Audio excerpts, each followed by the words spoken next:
Welcome back to another live stream. My name is Scott Wilkinson. I'm a professional piercer, and I've been doing this since 1994. Now on the show, we're going to take a bunch of questions. I'm going to answer them to the best of my ability, questions about piercings.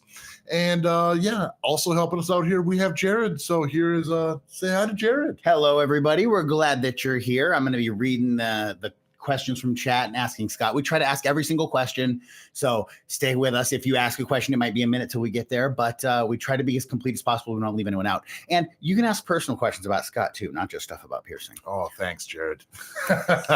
Sorry, we're a couple minutes late. We had a lawnmower just right outside there, and they're over there now, so you shouldn't probably hear it. But anyways, who do we have here? We today? have a bunch of hellos here. We have Ghosty and Devi and Candace Baker and Kestrel are all here. Oxluce and Angela Stevens says, hey. Welcome in, everyone. Brandon Morningstar says, hey, Scott and Jared, how are you? I'm pretty good. I'm also good. I think today, the day is going pretty well. Night. I mean, got my coffee. I mean, what more do you need? Yeah, we got our live chat going. My favorite thing. Monica Ewa Peterson says, hi, Scott and Jared and everyone. We're so glad that you're here. Welcome in. Our Ruru says, hi, guys. Debbie says, what is your favorite piercing? That's a tough question. Like favorites. Okay, so I'm not going to answer it in the way you're probably expecting. Now, I've been piercing a long, long time. And to me, a nostril is the same as the nipples, the same as the navels, the same as just a conch piercing. So they're all kind of one and the same. It's about the experience. And I think that's why my longevity as a piercer has surpassed most others. It's because it's about the experience, about the individual person, our interactions in that room. Yeah, it's the experience. So sometimes I get someone coming in and we really connect and I can really help them out a lot, or we just really have a good time. Those are my favorite experiences. Sometimes you get people come in who are just real quiet and they just need the piercing and leave, which, I'm not saying there's anything wrong with that. I'm just saying it's not my personal thing. So I like to have conversations with people. But I mean, as far as a favorite piercing, back in the day, septum used to be my favorite because we didn't do it that often. And now we do it all the time. So it kind of evolves and changes. You've said before that septum's a particular challenge too, because there's a couple axes it has to be straight in. So exactly. It's got to be straight this way. And it's got to be straight this way, which you can see it kind of probably better that in works. Camera angle. And check it out, we got a new camera angle. Oh yeah, 3 cameras doing it up. Sweet.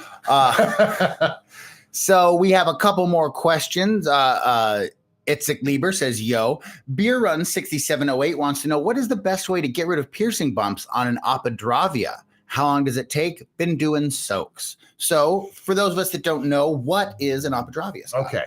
An apodravia is a penis piercing where the piercing goes vertical straight through the head of the penis.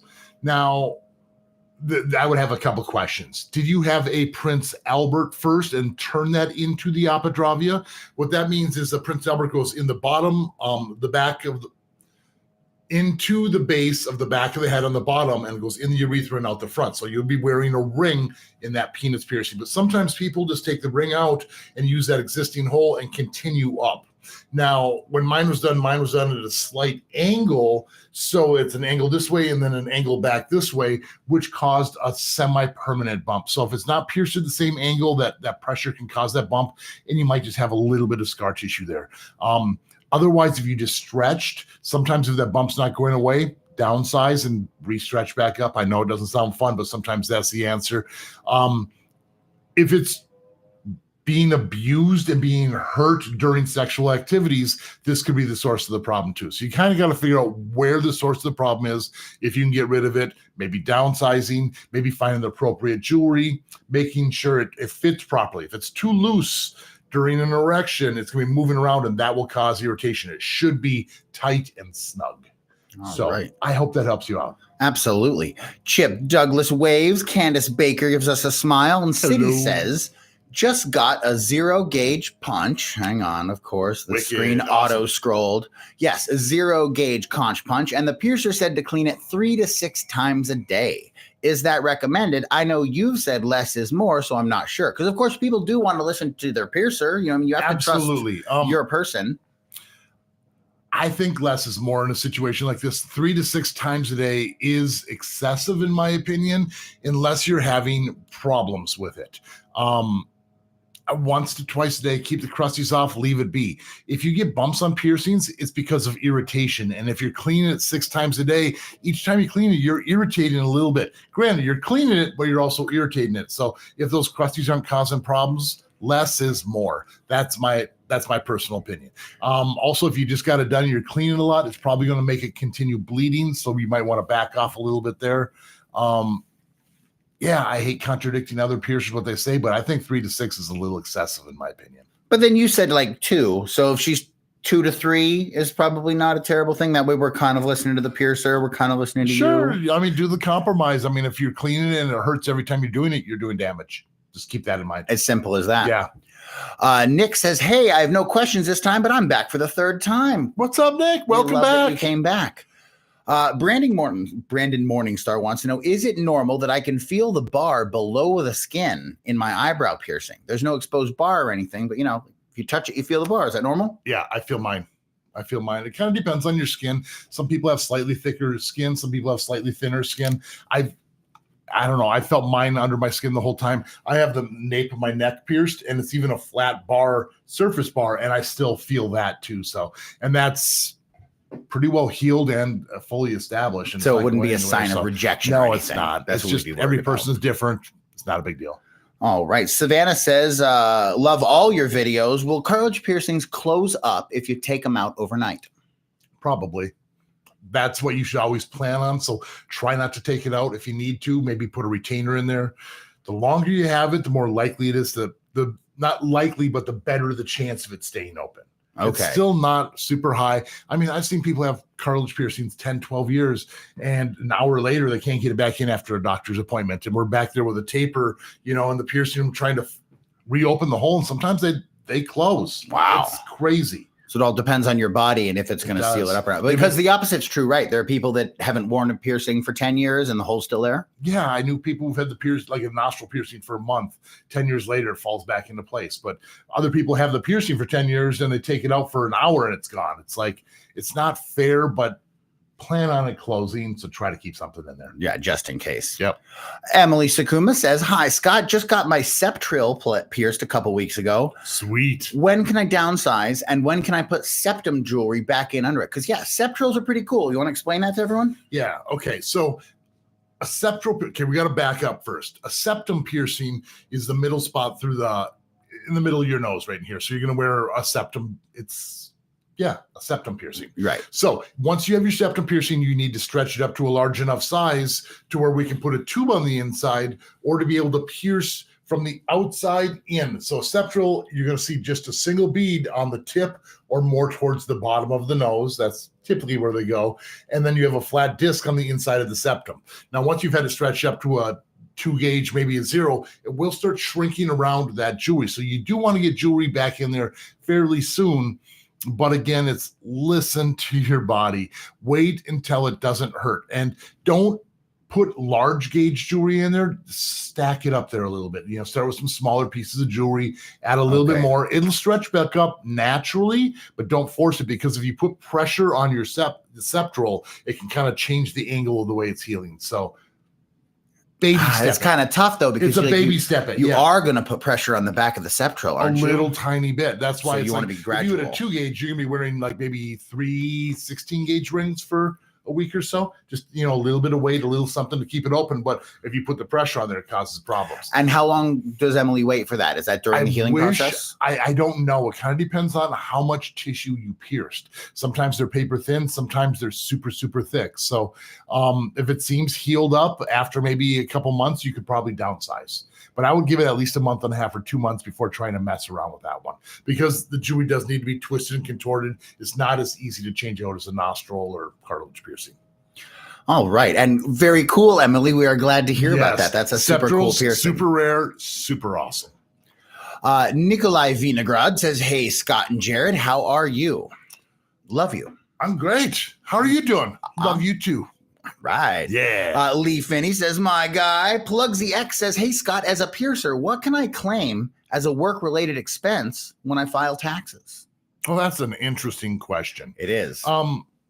It kind of depends, because in this industry, a lot of people claim to be independent contractors, and there's a weird Well, a lot of times we're not. Generally, if you're an independent contractor, to my understanding, I'm not a tax guy by any means, but that means you supply your own hours, all your own jewelry, your own appointments, and basically you're almost like paying rent at a place. You know, give it a small percentage or a small rent, but you do all your own supplies. And then all those supplies are tax write-off. Your jewelry is a tax write-off, I believe. Yep. Paper towels, gloves, any of your disposable supplies. If you have to travel somewhere to get something, I think you can do mileage, but you have to keep track of the exact mileage. It's kind of tricky. But if you're getting a paycheck, if they're taking taxes out for you, if they're supplying everything, you're probably not the independent contractor. You're more of an employee. And that's where this industry gets really weird and kind of in between. It's tough to be a true independent contractor. At my shop, everyone's employees, and you can't really do the tax write-off because I supply everything. So. Well, it keeps things more consistent, because that's one thing is if you have your individual piercers supplying things, then you don't really have control over like what quality of needles that you're using, or 100% the jewelry. Like, oh, this guy found a sweet deal on eBay and got a big sack of jewelry, you know, and he's going to pierce with that in room 2. You don't necessarily want that. Yeah. But I mean, if you're truly an independent contractor, there's a lot of things you can write off. You need to keep receipts. You need to keep good paperwork. It's basically your tax write-offs are any money you spent to make the money that you made. Good point.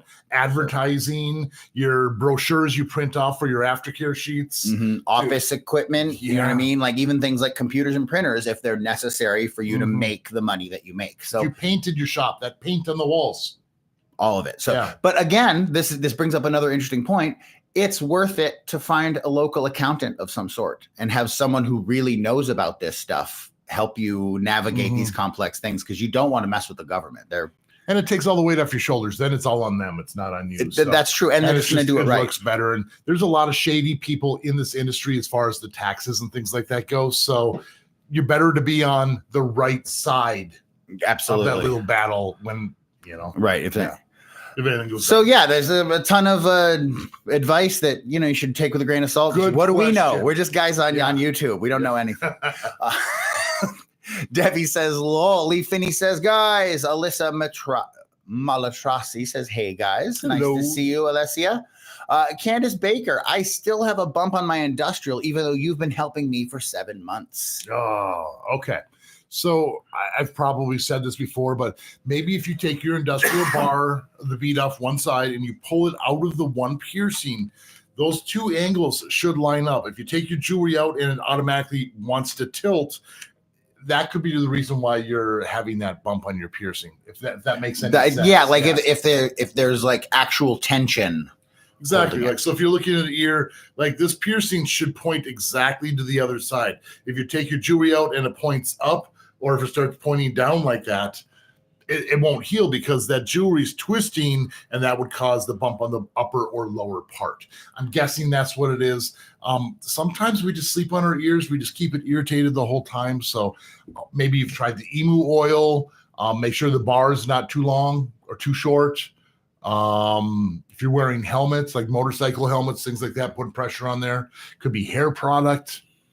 It's frustrating. Industrials are hard to heal because they need to be pierce perfect and they need to be problem free. And sometimes it just takes forever. So we're 7 months in, or at least you've been helping for 7 months. Yeah. How long does this go on before you start to worry that like it would make more sense to bail on it, heal it up, and try again? You know what I'm saying? Like, at what point do you give up? That's why I'm saying take the jewelry out, see if it sits at funny angles. Maybe you can go to your piercer and ask him, hey, can you take a look at this? Is this going to heal? Are these pierced at different angles? And you just take the jewelry out and it naturally goes to its natural state. And you can tell where it wants to be and where it is. And that's a lot of times the cause of the bump. But like I said, 6, 7, if you're only 7 months into it, I mean, you're in the middle of the healing process. I tell people expect generally about a year. Perfect circumstances, 4 to 6 months, but rarely have I ever seen anyone healed up that quick for an industrial. Kind of rare. Yeah. Lee Boy MTB says, I've asked about stretching cartilage before. Would you recommend using the tape method? If so, what's safer to use? Thanks. Gotcha. Love your content. Okay. So if you're trying to stretch cartilage, I mean, the tape method means you're wrapping little wraps of either Teflon, some sort of nylon electrical tape, or bondage tape. Those are typically the ones that most people use. Normally, it's the white Teflon tape is what I suggest, which is like that little plumber's tape. Now that's making it ever so slightly thicker. Slightly thicker. Every couple wraps adds, I don't know, a 64th or a few mils or whatever it might be. So it's a real gradual thing. But if you're stretching with the tape method, you need to be large enough to wear the plug in the first place. And if you're barely at a 10 gauge or an 8 gauge, the tape method's not going to work. And you just kind of need to almost use the taper and just wait it out. If you're at a larger size where you can use the tape, for sure, that's going to be the best method. Another option would be to go with maybe glass jewelry that is in between sizes. Normally our gauges are going to be like, the 10 gauge to the 8 gauge to the 6 to the 4 to the 2, but Gorilla Glass makes in between sizes. So instead of going from, the 8 to the 6, you go from the 8 to the 7. Okay, because with glass, they're not stuck to wire gauge sizes. Exactly. And theoretically, like metal companies shouldn't be either, but they all source it from the same places. I know. I think most of it is for electrical wire, and so everyone's buying the bar from the same place. So these are the sizes they sell. It'd be interesting if someone sold in between sizes on perfect. They'd have to machine them. It'd have to be someone who lathed it down. But a lot of guys have lathes in this industry, so I imagine they could. Mm-hmm. Up next, we have a question from Cody S. Hey, Scott and Jared, how would you go about piercing an earlobe at a 4 gauge when there's 2 existing healed lobe piercings? Would I need to get scalpeled, or can I just go over the old hole with the 4 gauge? That's a good question. So, really good question, actually. If that existing piercing is still open, this needs to be a factor, because when we do the 4 gauge piercing, the needle makes a crescent incision. So it's like kind of like a larger cut, similar to a scalpel, but it's more in that crescent shape. Now, if that cut is inside where the existing piercing is, excuse me, I get the hiccups, there they are. So if it goes into there, it's going to open it up a little tiny bit more. If you pierce next to it and you're stretching up a little bit, sometimes it falls into that, which could reshape the ear a little tiny bit. So you kind of need to have a piercer who is a little bit more experienced in that area. Now, if you're planning on only going to a 4 gauge, in my experience, larger gauge piercings stretch up naturally a lot faster. So if I were to pierce you at a 4, generally in a month or so, a lot of times the single flare plug is so loose it almost falls through and you need to go to the 2. So I would personally pierce to the 6, planning on stretching to the 4 in about a month and a half to 2 months, unless it's just falling out. Does that make sense? I think it does. Okay. I think it does. To someone on the journey, absolutely. Yeah. So, but you have to plan those holes in advance, because I said if you cut into them, that's going to open it up and move that hole to that area as well. 2 super chats from Lady Lioness. Right on. Coming Thank you very much. First of all, saying, hello, Scott and Jared. OMG, I'm late. Happy holidays. Happy holidays to you as well. And then we said, I found it before. I know it's here. I'm good. Yeah. Do you ever think you would sell body jewelry online? And I think jewelry storage would be cool also. It is something we're working on. There's a lot to an enterprise like that, but we are getting our way through that, and it should be something that we end up doing soon. And part of the reason why it's taken us so long too is I run a business. I have a piercing only studio. Jared helps out there, and it's just been understaffed for a while, and we're just slammed. We're super, super busy, and it's tough just to keep on top of. Both of these could be full-time jobs. Absolutely. We started this YouTube thing just as kind of like a side hobby on the day off, and there's a lot to it now, and we still have like whatever we do in real life too. But I don't want to give up on this because I love it so much. It's a lot of fun. I really do love this, and this is because it's really awesome to come here and hang out with you guys. It's so awesome. Everyone's so pumped to come and just talk about piercings, and it's a really fun thing.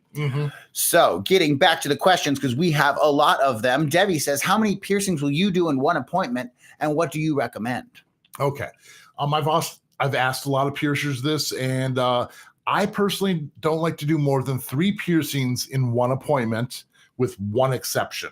That would be earlobes. If you wanted doubles in each ear, I think ears heal really fast. It's not to me truly traumatic, and they're so close to each other, it doesn't matter that much. Now, if you're doing cartilage or 3 cartilage piercings or spreading things out, 3 at a time is the most I want to do. And the most I'll have healing on someone before I start piercing them again is probably closer to the 5. If you have a couple cartilage piercings that are mostly healed up and you want some more piercings, I'll still do them. But keep in mind, the more piercings you have, the weaker your immune system is and the slower your healing process gets, and you're more prone to infections and problems. That slows them all down. So yeah. But 3 at one time is generally what I say. Now, earlier you were saying that like your favorite part is the experience itself, not so much the needle push, but the interaction with the person. So Sabrina Crescente asks, what's your most memorable experience while doing a piercing? Does anything pop out in your mind as particularly memorable or special? I mean, I have a lot of stories and a lot of things that have happened over the years. The one that keeps popping up recently, I don't say it's my most memorable, but recently the most memorable is when I had the 2 girls keep passing out. Yes. I've said it before. I don't know if you've seen the story or not, but a girl came in to get her belly button pierced, her friend's watching, and the girl who's getting her belly button pierced ends up passing out. And her friend who was watching, that freaked her out, so she passed out as well. So I got these 2 girls out. The girl I actually pierced wakes up, sees her friend passed out, and she passes out. And the girl who was watching wakes up, sees her friend pass, and she goes out. And I had to call a tattoo artist into the room to separate these 2 girls because I think they both passed out 3 separate times. So they kept waking up at opposite times. Taking turns and seeing each other reaction. And I was laughing so hard while trying to take care of them. And I was just like, need a little help in here. That is wild.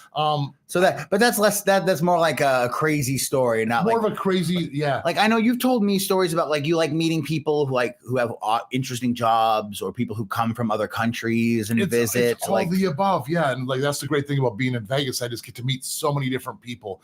I think probably one of the more rewarding ones is when people get it for a reward.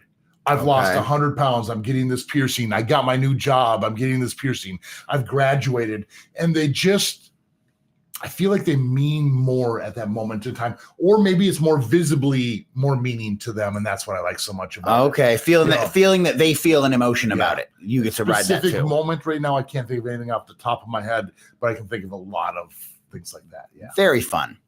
Good question, Sabrina. Thank you. Amanda says, hey, Scott and Jared, just wanted to say a massive thanks for your advice on healing aftercare. I've been struggling with my doth for a while, but all the bumps are gone now. Totally bump free. I love that. Congratulations. Totally bump free. Savannah, on the subject of bumps, wants to know, do piercing bumps only appear during the healing time, or can they form even later after you're healed up? That's the thing. They can do this after they're all the way healed up.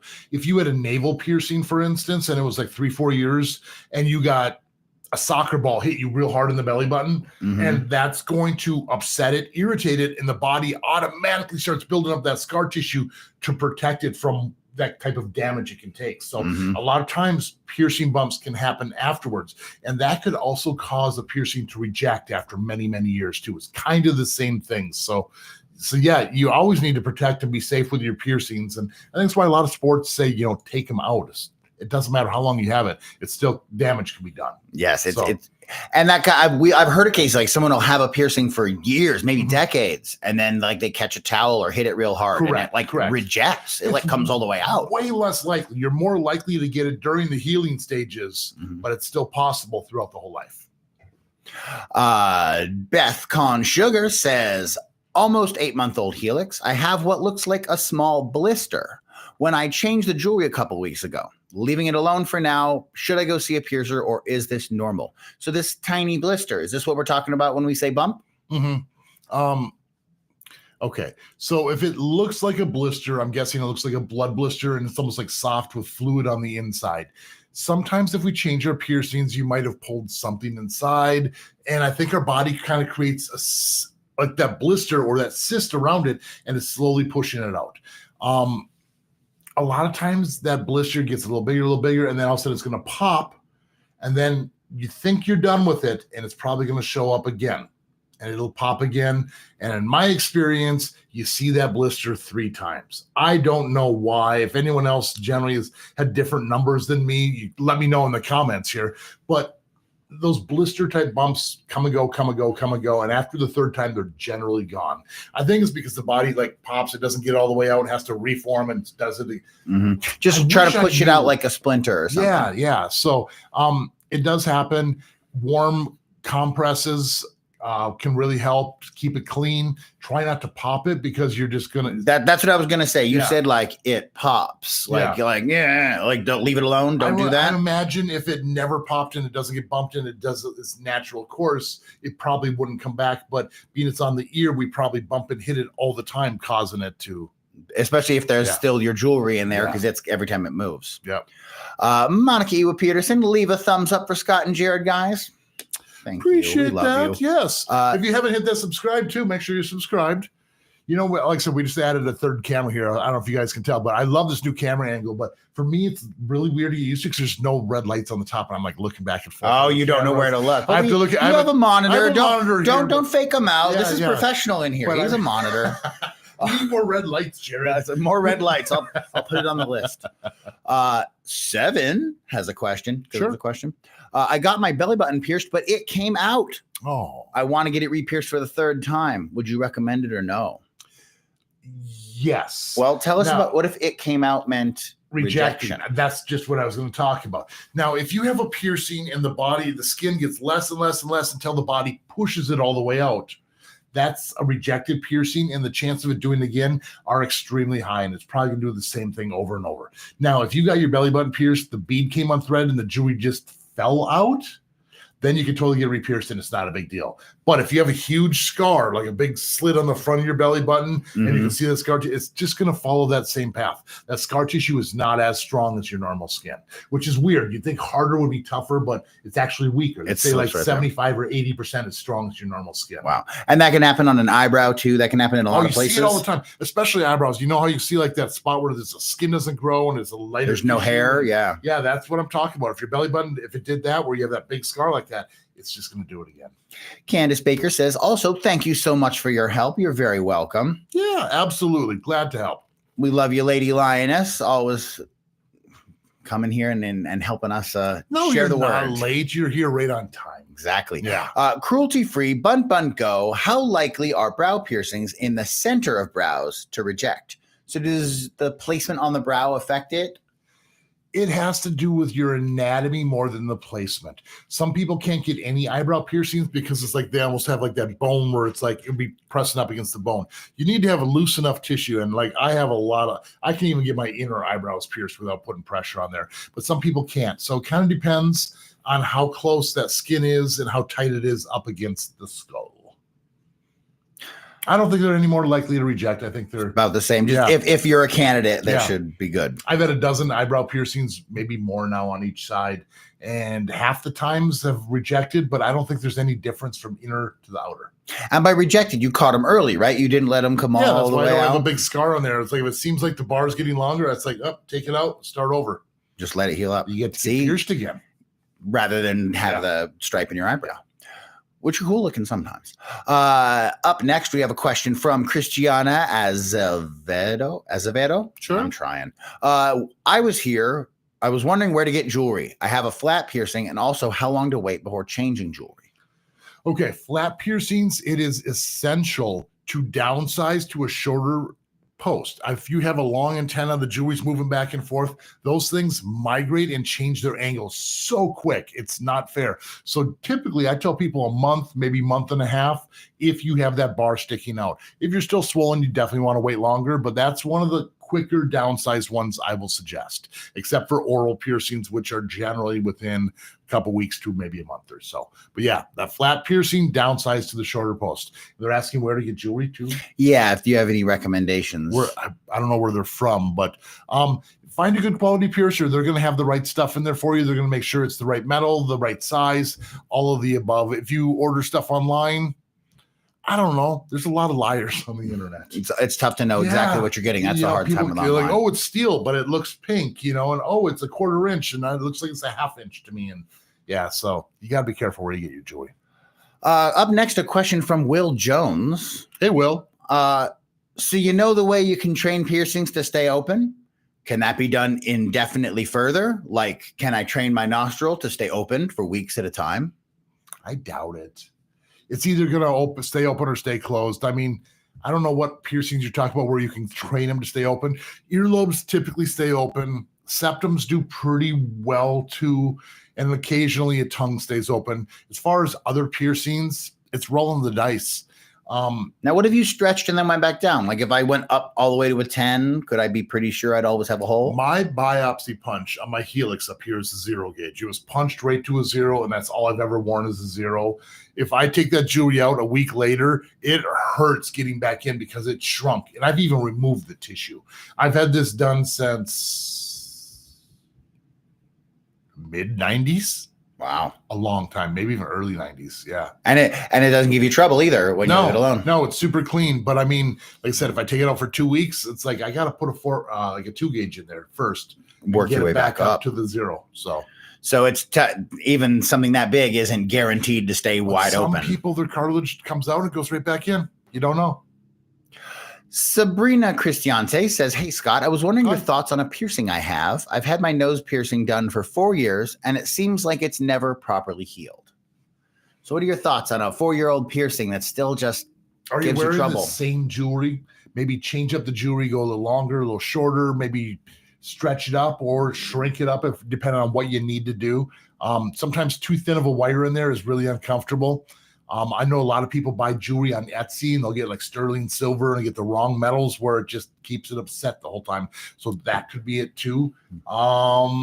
Makeup could be the makeup getting inside there if you wear makeup.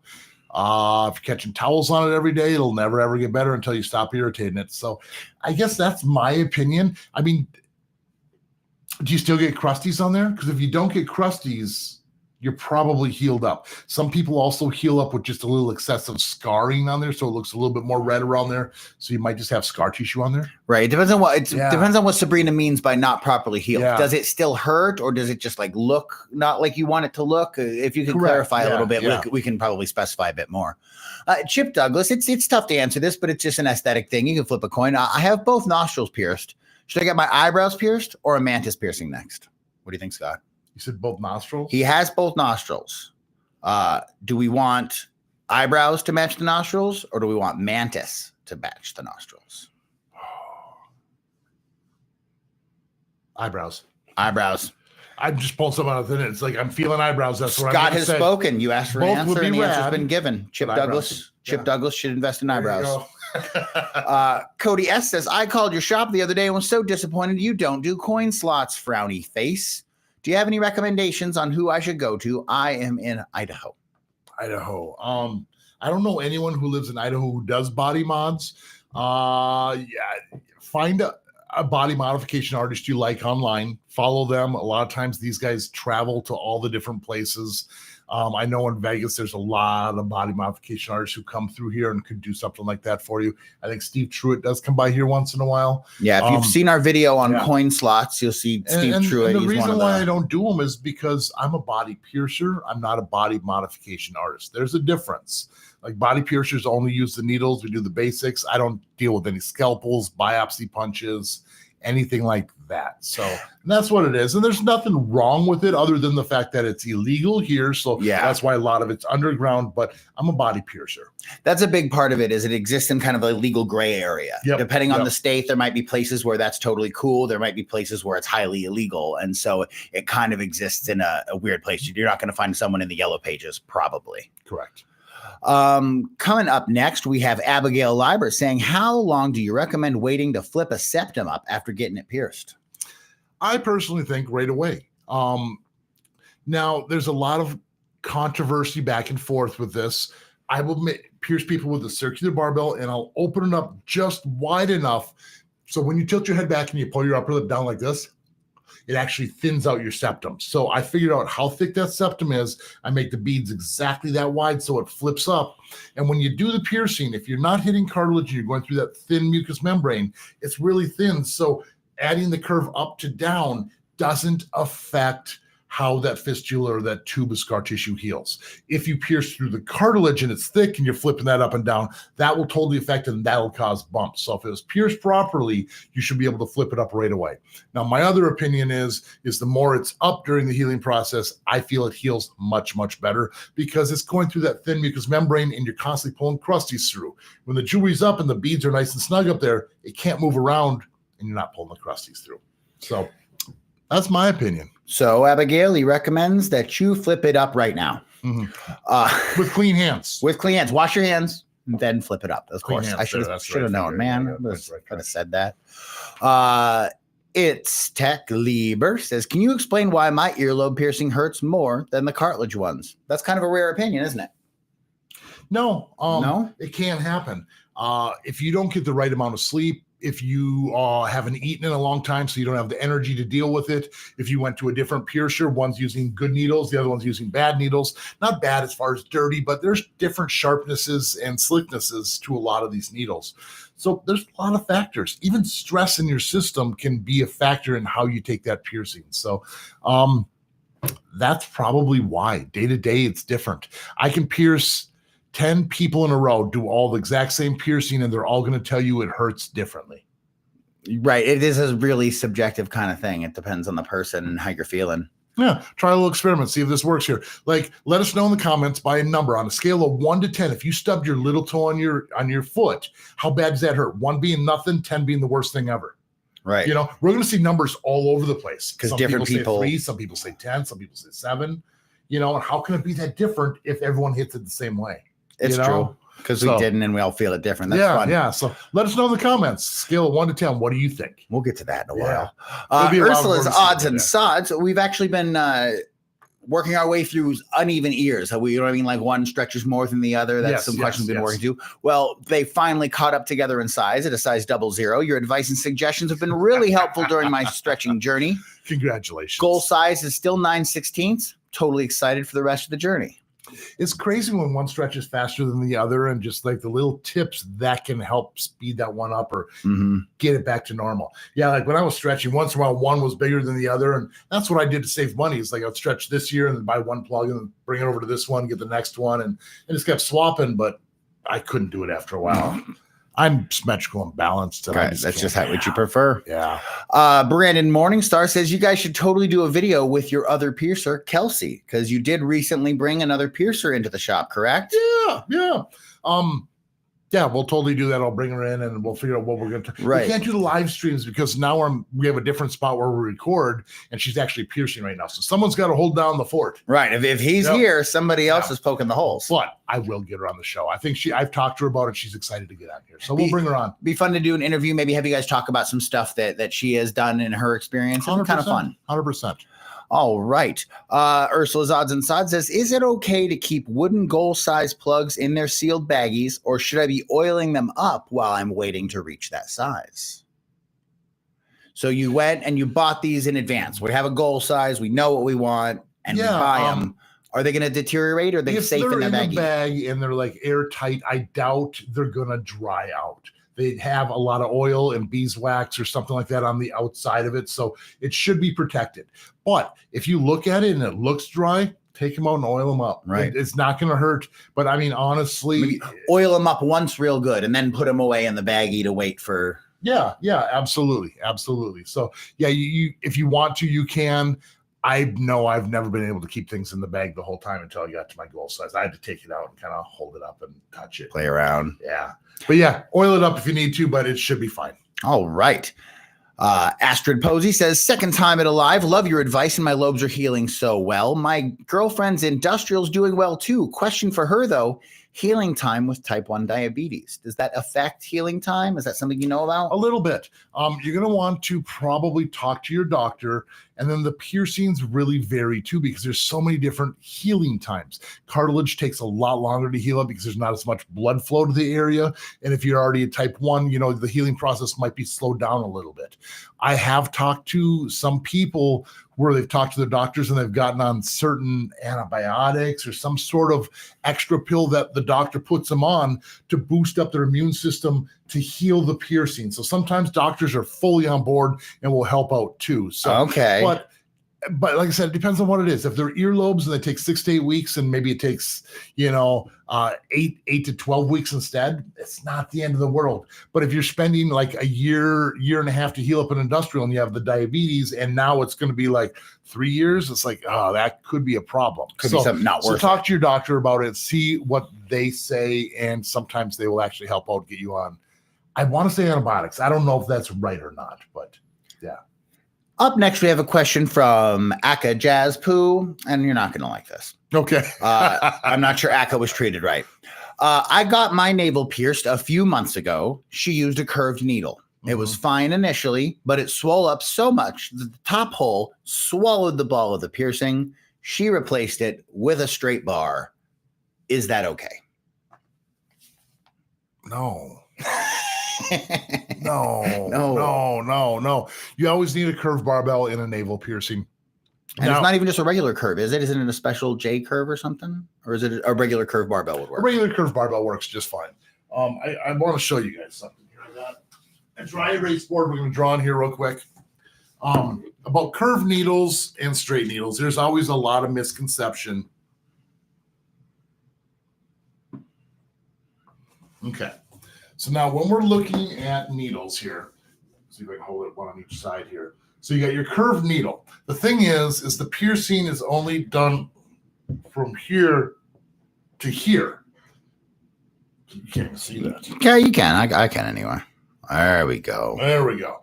So the piercing is only that deep, which means the piercing is still done straight. The curve is to get it away from the other body parts so you don't stab yourself. You're not piercing a curved hole. Okay. That's probably the biggest misconception, because the part of the needle is still straight right in that spot, and the curve happens afterwards. So that's kind of the exact same thing. Whether the piercing is done there, it's still going to be a straight one, no matter where you do the piercing. So the curved needle is generally more done for cartilage. I don't know why they would have used that on the navel piercing. But it's not necessarily a deal breaker. But replacing it with the straight bar. So first of all, it swelled up so much it swallowed the top bead. The second point. Sure. That means we didn't put a long enough one in the first place. Or right? the improper aftercare, or the pants are rubbing really hard up against it. But if you had a normal navel curve with gems in there and that thing got way too tight and got sucked inside, it probably pierced you too deep. That's probably the problem, which is why they probably put a straight bar in, because they probably didn't have a curve long enough. And if they don't make, they only make curves in so many lengths. And there's, they typically work for belly buttons perfectly unless it's really deep. Okay. So that would be my thing, is it's probably pierced too deep. You need that curved barbell in there to heal this properly. Otherwise, you're not going to be able to wear anything. So where is Aka Jazz Poo at now? So we've got this hole. It's got a straight barbell in there. Do we want to leave it? Look on Yelp under piercers in your area. Go to a highly rated shop, a different one, and ask their opinion of it. Okay. Get a second opinion somewhere else. Is this too deep, or is this just like bad jewelry and they can change it out to higher quality jewelry? But the piercer who put that straight bar on you, they probably don't know what they're doing. You probably want to ask somebody else. Find someone who has an answer. Sorry to hear about that, Aka. Yeah. Hopefully that's something you can get sorted out. Will Jones. Hey, Scott, I had my lobe stretched to a 0 and I've had them out for 3 weeks and it is visibly completely closed. Do you think they will get tighter on the jewelry with more time? Tighter on the jewelry? If you're talking about a normal earring, yes, it should a little bit. But if you're wearing any weight in there, if your ears have been stretched once, they're going to naturally stretch up kind of faster again. So if you're trying to shrink them up to where you can wear just normal jewelry, like try not to have anything in there. Don't sleep with them in. Do you think that's what they're saying? Yeah, I think so. Just like once we've let it shrink down, can we wear like standard like 14 or 16 gauge jewelry in it? Yeah, you should be fine as long as you stretch nice and slow and you didn't rip and tear your way up there. But if it looks like they're closed, yeah. Alessia Malatrasi is thinking about getting a septum piercing. Can't wear it at work, So is it possible to put in a titanium retainer flipped up and let it heal up? You were talking about this earlier. Yeah. Not even just a retainer, but a regular curved barbell can do it, right? It kind of depends. A lot of people will pierce with retainer and flip it up, which can be more comfortable. The problem with the retainer is it's kind of like a staple. And if it falls down, it can roll out because there's no beads to hold it on. Some piercers will actually pierce with a circular barbell with the 2 beads on there, open enough so it flips up and can fit up there and act like a retainer. And when you're not at work, you could actually pull it down and show off your new piercing. And that's actually one of the benefits of a septum is that it can be a secret piercing right up front if you need it to be. So yeah, at work, flip it up and you're totally fine. Get home, flip it down. Pretty cool. Absolutely. Gavin Wood. Hey, Scott and Jared. Hope you're well. Doing very well. Thank you very much. Sarah Wardle. Whenever I get ill, my central labret and snakebite piercings get sore and irritated, but the rest are always fine, mostly cartilage. Is this common? Is it pretty normal? Like when you get sick, things act up? Certain piercings of mine always act up when I start getting sick. Oral piercings definitely are going to be swollen up a little tiny bit more. If your jewelry's already really tight, sometimes having like a little longer jewelry for when you get sick might make it feel better for you. But yeah, piercings do get temperamental during monthly cycles. I've almost heard you just like cold or flu. Yeah. I thought I heard you say before that like you've had piercings get sore in advance. Like you know you're going to get sick because they get sore first. Correct. Learn to read your body that way too. And I mean, even stress can make piercings act up. Interesting. I've been fully stressed out and all of a sudden like my doth is sore again. Like, what's that all about? You know, it's like just too much. Everything's already too much. Let's add some more. 7 says, do you recommend the piercing that goes on females between the breasts? Sorry, I forgot the name, but would cup size affect that piercing? I believe we have done a piercing on a cleavage piercing. Cleavage piercing, yes. It's a surface bar. Cup size can be a factor because when they lay down, if everything moves and shifts and spreads out, it won't heal. So typically what I say is like try to do a tape test first where you take a piece of Scotch tape, masking tape, the length of how far you want the beads to be apart. Once you put it on there, you put your arms back, stretch back. If that tape doesn't, if it kind of rips and comes off because the skin's stretching, it won't heal in that spot. And then the other factor is the bras. If you're wearing a bra, like a push-up bra that completely changes the shape of the skin in the middle, yeah, that's not going to work. The bras need to be consistent as well. Interesting. Now, after it heals, if you hold still for long enough, could you then have a push-up bra? You know what I mean? Is it maybe possible? But I mean, like your jewelry is flat with like little uplifts. So if everything shifted and you pushed it further together, you're going to make the bar look longer and you're going to pull that 90-degree angle out. So it's kind of sitting in a flat area, which would cause more bumps and a chance for rejection. You're popping that elbow through. It's a tough one to heal. They can heal, but you have to do range of motion tests. The bras need to be consistent. And a lot of times it's higher up than people actually want because the lower you go, the more the skin can move. All right. Alyssa Sternfield is getting snake bites and a right nostril pierced on Friday. Sweet. Yay. Congratulations. What's the typical gauge for snake bites? What do you pierce those at? I like to do a 16 gauge. There are some piercers who might do 18 gauge. I personally think that's a little thin. You know, you kind of get that little cheese cutter effect. Some piercers will pierce at 14. A little bit on the bigger side. I'm not opposed to it, but 16 I think would be the standard if I had to say one. Yeah. Congratulations, Alyssa. That's going to be cool. Yeah, that's really cool. Samantha Meir says, I'm just getting started in being a professional piercer. I'm going to Fakir's school soon. Nice. What advice do you have for beginners, Scott? You're already doing one step huge in the right direction, which is networking and getting involved with people who are in education.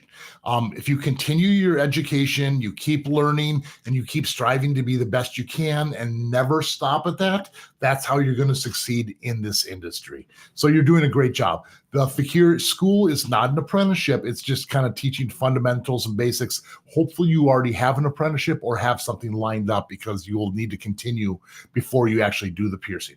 The Fakir Intensives course, I took myself back in 97, I believe, 97 or 98.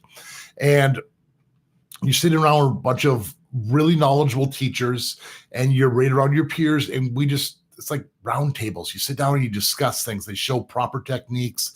They show A lot, but it's only 40 hours, and you need a lot more than 40 hours to properly train and become the professional piercer. Now, do you already have to be a piercer or apprentice to take this course, or can anyone go and take this course? I shouldn't be the official spokesperson for Fakir Okay, Intensives. so you're not I don't sure. know for sure. I think some people take it preemptively, but I'm not sure if they do that. So look it up and don't. Right. Yeah, you want to make sure. Yeah. But because I was asking because I was wondering if having something like that under your belt would make you more attractive as a potential apprentice. It would for me. Okay. It would for me. Like, I don't want people doing home piercings and all these things coming in with bad habits, but say, hey, I wanted to be a piercer. I took my bloodborne pathogen, CPR, first aid.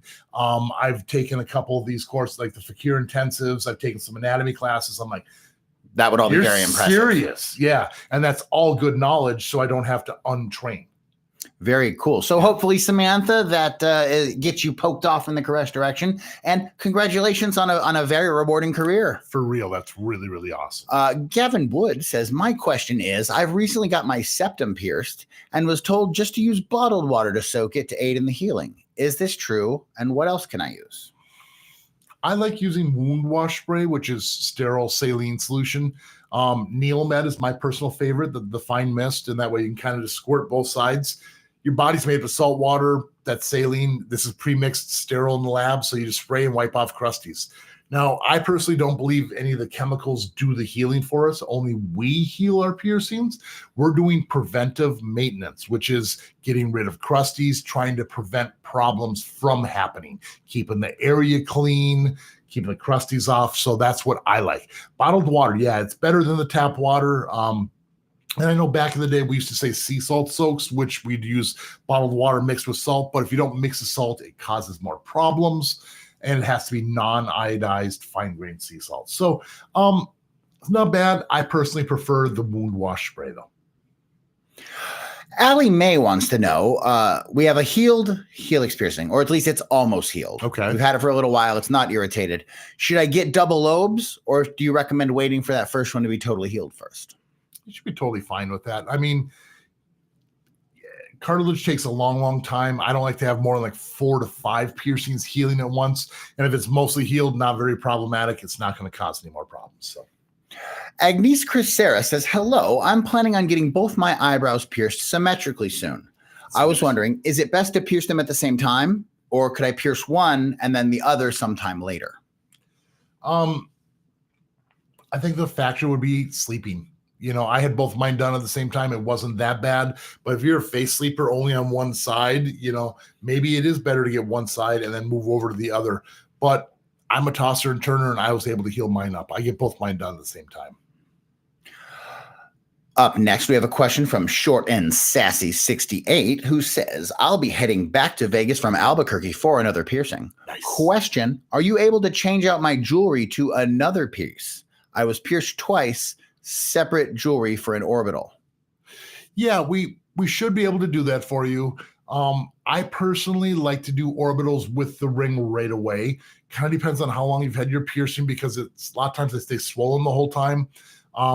If the angles are off, it might not work to be able to put the orbital in there for you. So that would be the only stipulation. Hopefully everything healed up, you're not swollen, and then I'd be happy to change that for you. And of course, your shop is appointment only, so you have to go to www.piercing.vegas. Yes. And book your appointment there. Absolutely. Cody S. says, do you use gentian violet to mark your piercings? Yes, I do. And what is it? What are we talking about? Gentian violet is antifungal ink. A lot of times they used to use it for babies, like on the top of their tongue. Like if you got thrush, like all that white bacteria, it paints their whole mouth purple, but it kills all that fungus basically. So, but is a special ink that doesn't tattoo the skin. So that's what I like to use when I actually do the marking. There's also skin scribes, which are basically markers with the gentian violet in there. And some places do even sell it as sterile skin scribes. I personally think it's a little overkill. I used them for many years. But once you're prepping the whole area, it's not a complete sterile procedure. It's a clean procedure. So, yeah. So to clarify, you're saying that like if we use just any old ink to mark a spot and then pierce through it, we could like make a tiny tattoo dot there. 100%. Yeah. And so this is a special ink that you use that doesn't do that. Correct. Is it the same thing doctors use to like mark where they're going to do incisions and stuff? Yes. A lot of times it's going to be a purple ink. Skin scribes are disposable. A lot of tattoo artists will use them and they'll draw on the skin because it's not going to tattoo the skin, and they can do kind of layers and colors, and you throw that thing away. The reason piercers use gentian violet in the vial, in that little, the eyedropper thing, is because we can sterilize a toothpick and use that. So we put a small drop of the gentian violet on our sterile field, use the sterile toothpick to use that to do the marking. So we're not throwing away 20 to 30 pens every day. Right. To make one dot and then throw a whole marker away. And then, the whole sterile thing is like, there's been some research where it doesn't show it makes any sort of difference whatsoever as long as the skin area is prepped properly. So. Yes, good question. Super good question, Cody. Thank you. Casual Gray says, hello, Scott and Jared. I just got an industrial in February, so it's still new. I can't tell if I have a bump on it or if it's just my cartilage healing outward or something. I don't know if I'm being paranoid. Even if you did have was that? It's an industrial. Okay. So it's pretty common to get a bump on an industrial. It is. Huh? And like I said, it's going to be swollen. So a lot of times that cartilage gets a lot thicker than its normal area, and people mistake that for being a bump too. And just keep it clean. Hopefully it's pierced to the right angles. And if it starts getting irritated, you can use emu oil to help calm down that irritation, which could prevent bumps from happening too. But and we're only 3 months in to an industrial, so you're potentially only a third of the way through this thing. Correct. Patience. That nobody realizes that patience is a huge part of having piercings. It's not the moment, it's not the pain of a moment. It's the healing process. I just want to say, stick around for at least another 5 more minutes if you're thinking about leaving, because there's something crazy and special that's going to happen. Ooh, listen to that clickbait right there. Monok Mar says, hey guys, what are your thoughts on using O needles for industrials? So a quick description of an O needle. Sure. A normal hypodermic needle is what we would use for most piercings, which make a crescent incision, push all the cartilage or tissue off to the side, which is typically why they don't bleed. Now, an O needle is basically a biopsy punch, but it doesn't have the plastic hub, and it's in the shape of a long tube needle. So an O needle punches and removes the tissue. Like a cookie cutter. Exactly. A lot of times it's very, very minimal amount of tissue. I know here in Las Vegas, they're illegal to use. So we cannot use them. I have used them in the past. I pierced one of my apprentices with an O needle and the other with a regular needle. He claimed that, I forgot how it went.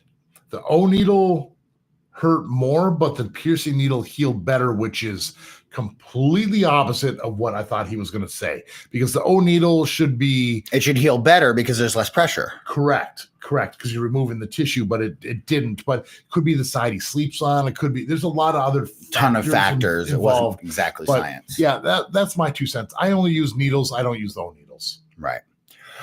Candace Baker says, oh, thank you. Good advice. So you're very welcome. Yeah.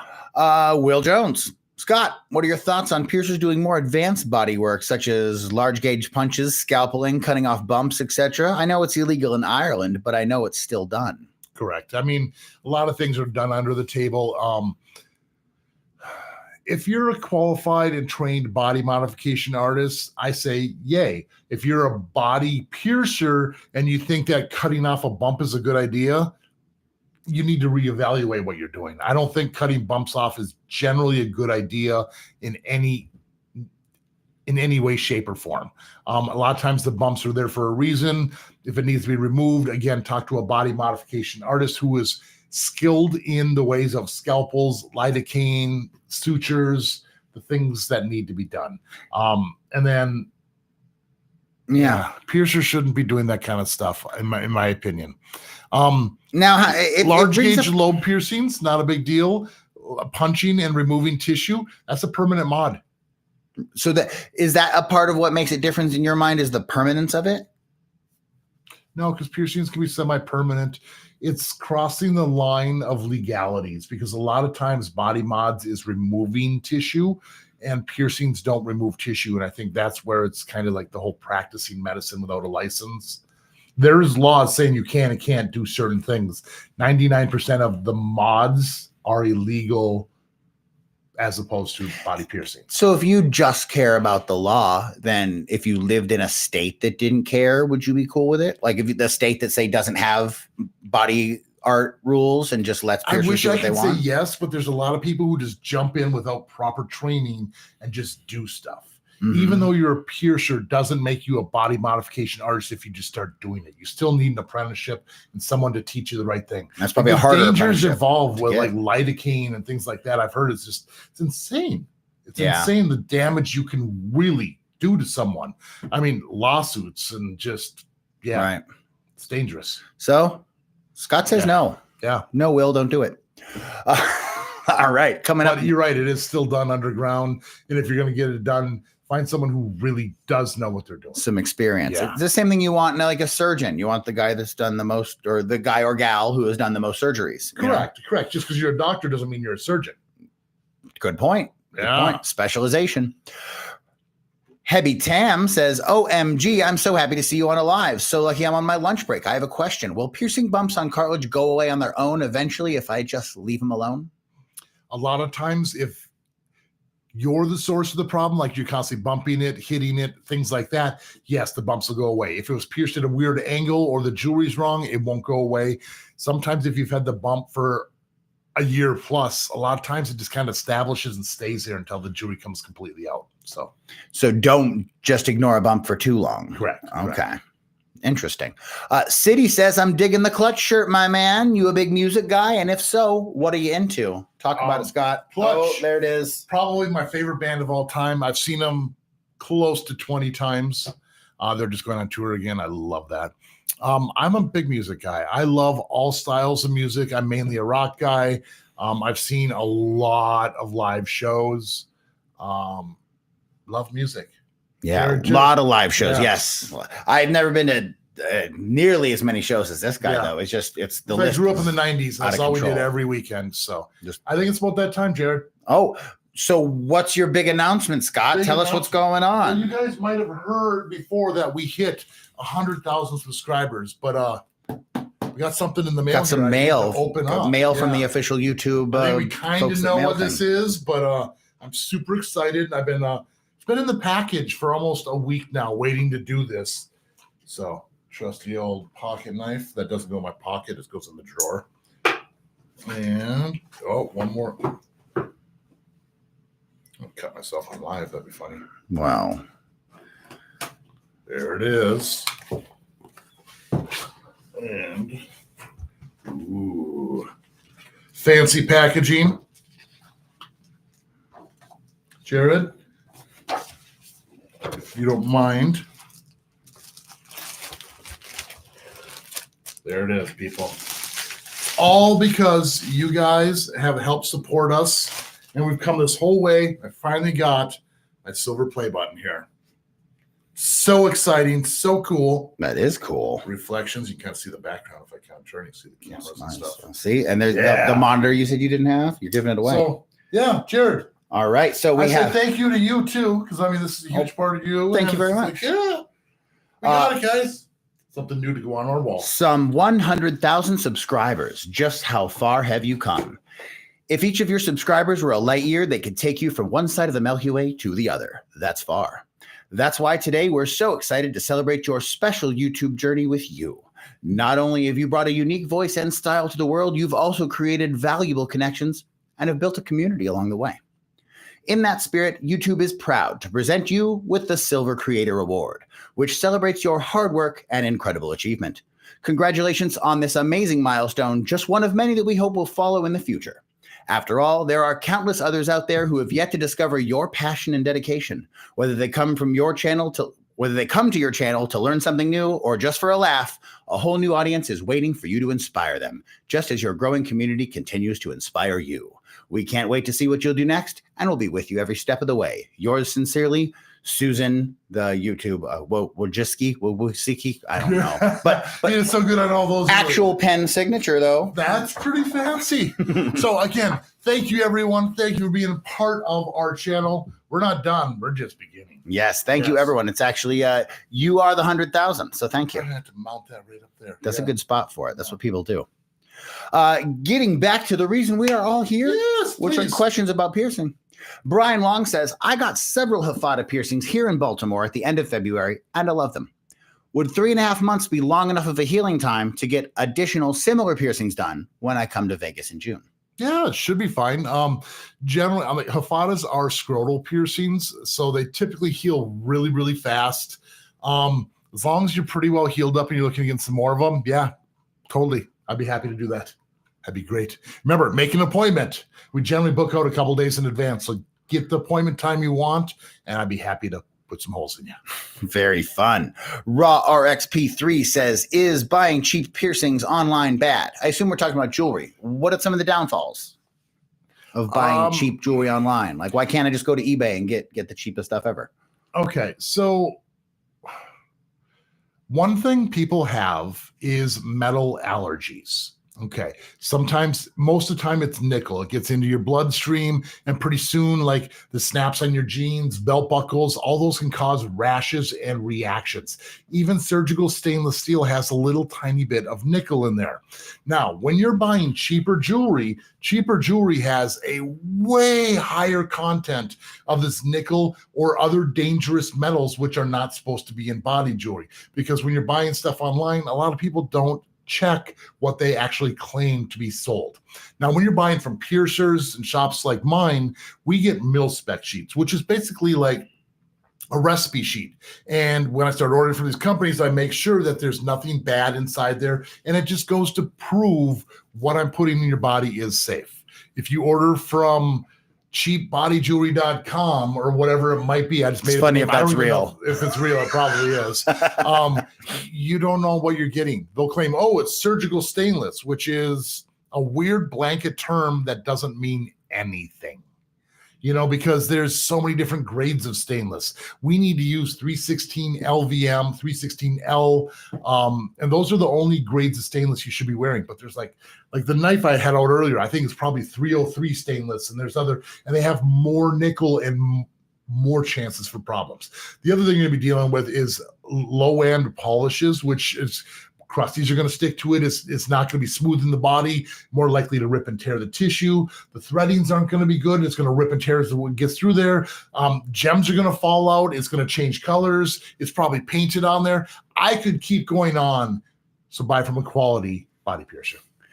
NMMII says, hope you're all doing very well, having a good day. And we are having a good day. Absolutely. I got to open a present a second ago. You did. And actually related to that, Will Jones is calling you out. Scott, you said when you hit 100K, we were going to see a lot more live piercings. When will that be starting? I just ordered the last part the other day. So a week or soon. 2 weeks soon. Maybe. Yeah. We're outfitting the room with cameras. I'm and just getting throwing it all a set date up out there. Yeah. I have everything we need now. I got a bunch of GoPros. I even got an overhead light, which I'm going to be able to pull it directly above the piercing. It should be really awesome. I'm super excited for it. We're hoping it'll be some of the best piercings that are on YouTube, because there's people that film piercings, but we're trying to film it better. Yeah. So capture all the angles, all the thing, have all the right sound and consistent. We'll see. Yes.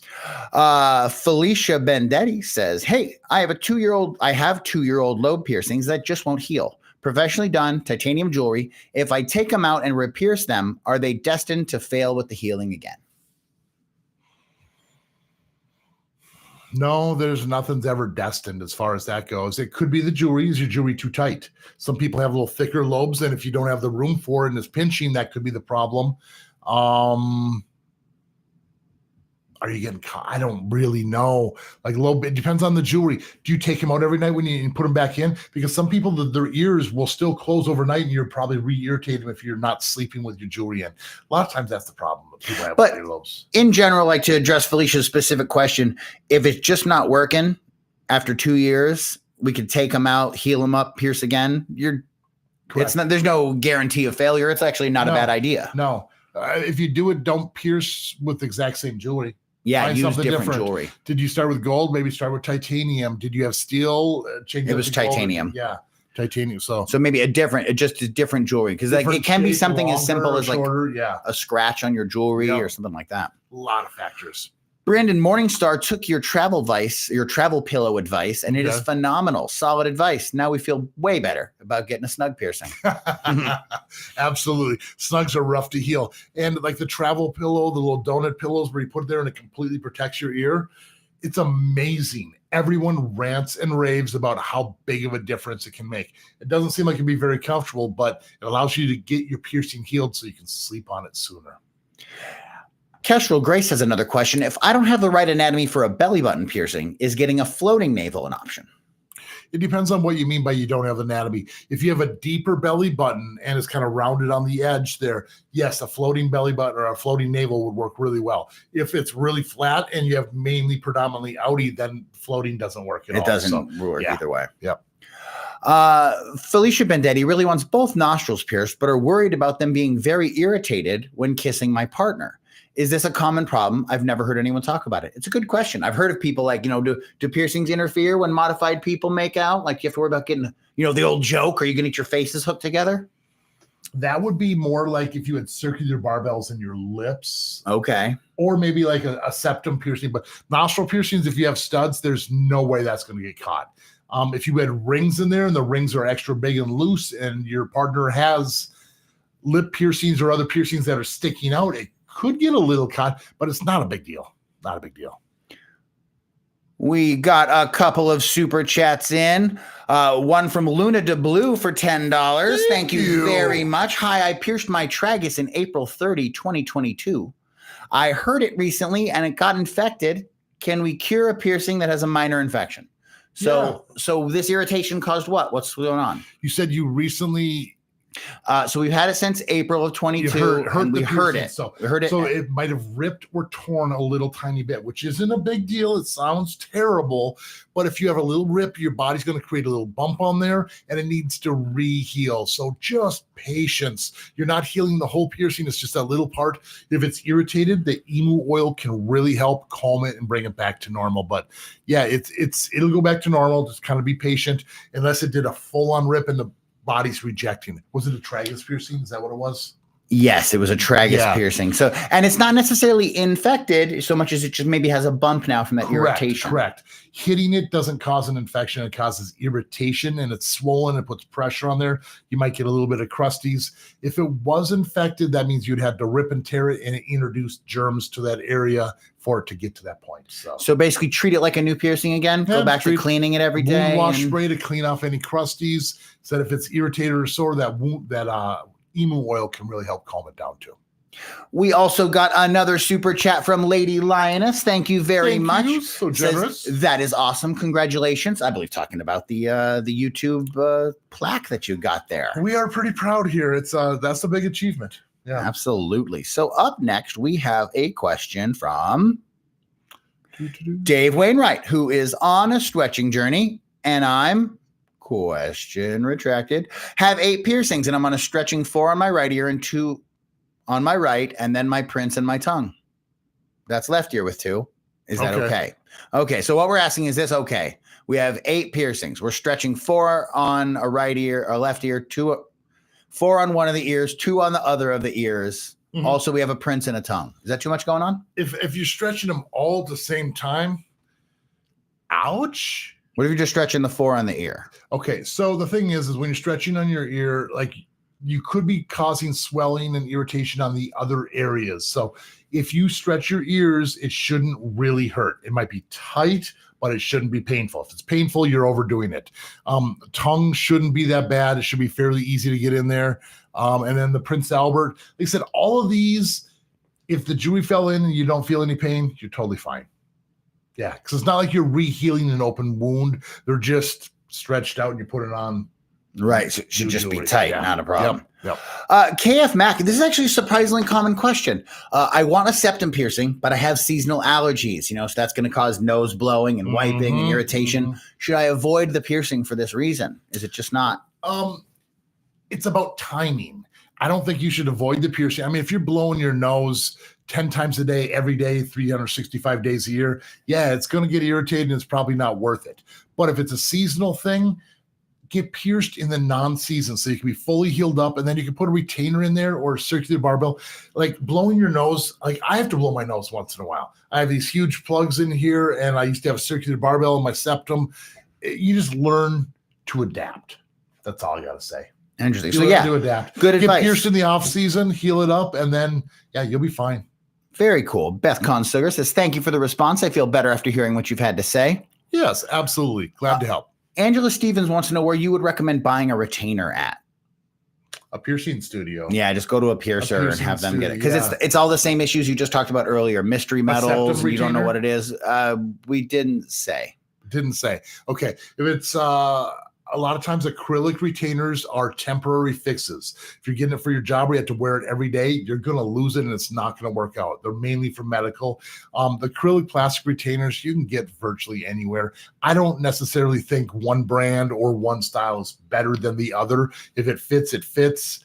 You don't want to wear plastic in your body, but it prevents it from closing. So don't wear them long term, but if you just need to temporarily do it. I hate saying it, but I mean, stuff at Walmart will work. If you get the plastic retainer, I think they sell them there. They might probably anywhere that has like a piercing booth. Acrylic, so yeah. All right. So as long as you're avoiding the metals, at least it's just it's plastic, so they're all getting the same thing. Very cool. King Slinks says, "Hi, I want to know what advice you have for someone who wants to start an apprenticeship. What steps do you suggest to become a piercer?" This seems like one of the popular questions today. Well, we're all here to hang out. We like piercing. That's why we're here. Like, how do I be one? This looks fun. The best thing to do is not do home piercings. You're not going to impress your piercer. You're not going to get an apprenticeship by showing them a bunch of nasty piercings that are crooked and wrong. We don't want to retrain you and try to get rid of bad habits. So get to know your piercer, get pierced by your piercer, bring it up, see if they offer apprenticeships.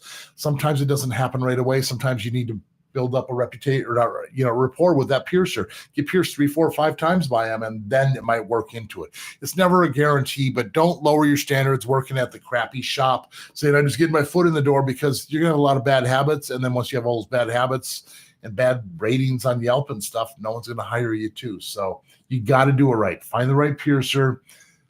Talk to them about it. Don't be pushy. That's interesting that you even say, as far as like, don't just jump at an opportunity at a crappy shop. That's tough. It's really, you know what I mean? Because I feel like I want to work somewhere. I want to get in somewhere. Correct. Like hold a standard there. Like don't take a job somewhere. Like, but if you have all these bad habits and you've worked at other bad shops, it's like, how do you untrain someone? I know what you mean. It's hard. It's easier to give them the proper information from the get-go. And I don't know if you're doing home piercings that says your mind's not in the right state as far as sterility and having morals and ethics and things like that. Because you can't have done it perfectly clean at home. I mean, it's possible, but unless you have all the right equipment. But if you don't even know about piercing, how do you know what equipment to even get? That's true. I mean, like I'm a beginning piercer, but I already understand autoclave usage is unlikely. All right. So some stuff to think about there. King, thanks. Good luck to you. It's not easy. It's awesome when you get in the industry, but it's tough to do it right. It's like what you said earlier. A lot of it is networking. You know what I mean? You're like the person earlier who was going to go to the fakir. When you're there, you said networking. So you're there, you're going to meet people. You're going to meet people who own other shops and people who are in the industry, and you're going to eventually know names. And that's how you would. And that's how I got to where I'm at. I didn't get to where I'm at by staying in one shop and just kind of, staying in the corner and not going to APP every year, talking to all the other piercers, opening up on YouTube here, like talking to all you guys, whether they're piercers, just never stop learning. The other shops in town aren't your enemies. They're other businesses, and you can share knowledge and talk to them. I like to know what other people use for jewelry. So that way it's like, my jewelry, a bead fell out. I'm not open today, but go check out this shop over here. So-and-so will help you out. I know they carry our brand. I know they can, No, very cool. Just that networking, and you'll meet the person who will end up bringing you in. There's more than enough work for everybody. There's no need to create enemies and just rivalry. It's stupid. Interesting. Yeah. Angela Stevens says, I just found out I'm not eligible for any industrial piercings, including conch to conch. What would you recommend? Because I still want my ears all pierced up. Sure. Look into floating industrials. Okay. You might not be able to connect two individual spots, but I know I have a video on floating industrials where we bend the bar so you can have things kind of floating, sticking in as far as that goes. If you can't get industrial, that means there's a lot of curves on your ear and there's probably a lot of pierceable spots. So kind of map it out and see what you can come up with. I mean, anti-helix piercings probably are going to be right up your alley. Yeah, I don't even know. Maybe you have a cat flap and that's a rare piercing, and that could be even more fun than an industrial. Yeah. So just watch through some of the videos we have about the different available ear piercings. Cause there's a lot of creative stuff you can do, especially the floating industrial. That's a cool video. That'll give you some ideas. So there's things you can still do. Omega Shivai says, love your video, Scott. I just got my cheeks pierced 3 weeks ago. Never swelled to the full length of bar. Can I downsize yet? They're very hard to avoid. Cheeks are a pain in the butt to heal because they take a long time. Swelling does fluctuate back and forth. I don't know if I would downsize after a month. I would say probably a month and a half to 2 months would be the earliest. And I wouldn't even downsize all the way because they're going to go back and forth. Sometimes cheeks take up to a full year before they're fully healed. They're done swelling, done being, what it is. So you might want to downsize a little bit, but they're not going to be tight right away because they still fluctuate for quite a while during the healing process. So you might have to do some steps, but not yet. A little bit more time. Chip Douglas says, thank you. You're very welcome. Tina Xomo says, I would love to have a doff piercing. Are they anatomy dependent? Yes, they are, but most people have the anatomy for it. Like, for instance, I love having my ears here. Like this person has barely anything in here. You can see that little tiny nub. That might not be enough to actual pierce. It would probably reject right out. Some people also have a doff that doesn't, it looks like it protrudes, but you can see how it's pretty flat. And if you can't hit that at a 90-degree angle, it's not going to work. And a lot of times the doff is done much further in the ear like that. This is kind of a slightly better version of a doff. It's still pretty thin, but you can see how you could actually get it inside there. So chances are you can probably get it pierced. So Samantha Padley had a conch piercing last November, and it was uncomfortable to sleep on. Mm-hmm. So we went to the piercer, and the piercer said there's a lot of buildup on there and took it out. So the question is how long does it take for the hole to close? But I think that's an interesting thing to talk about is that I don't think that the buildup, people don't really realize that that's a thing. When you talk about crusties and removing the crusties and cleaning with the wound wash spray, like I don't think they understand what's actually going on is that it's actually like your body building up some stuff under there, right? Yes. I'm curious with the buildup, like buildup of scar tissue or buildup of crusties? Probably crusties the way it sounds. Why would they just take it all the way out? Because you're so irritated that it's just time to bail. Yeah, I might have gone too far. Jared has a great point there too. It's like crusties. You get a little bit on there. A lot of times people will have crusties under the gems on the backside of the ear. And we give a longer bar to accommodate room for swelling, but crusties will fill up that bar and it pinches, and now you don't have enough bar for the swelling because the crusties are filling in that gap. So you need to spray your piercing, wait till the crusties, dried lymph fluids, scabs, whatever you want to call them, get really, really soft and use a paper towel or gauze to wipe them off. Once you get the crusties off there, the jewelry doesn't have the ability to scratch or irritate your tissue and has the room for the swelling.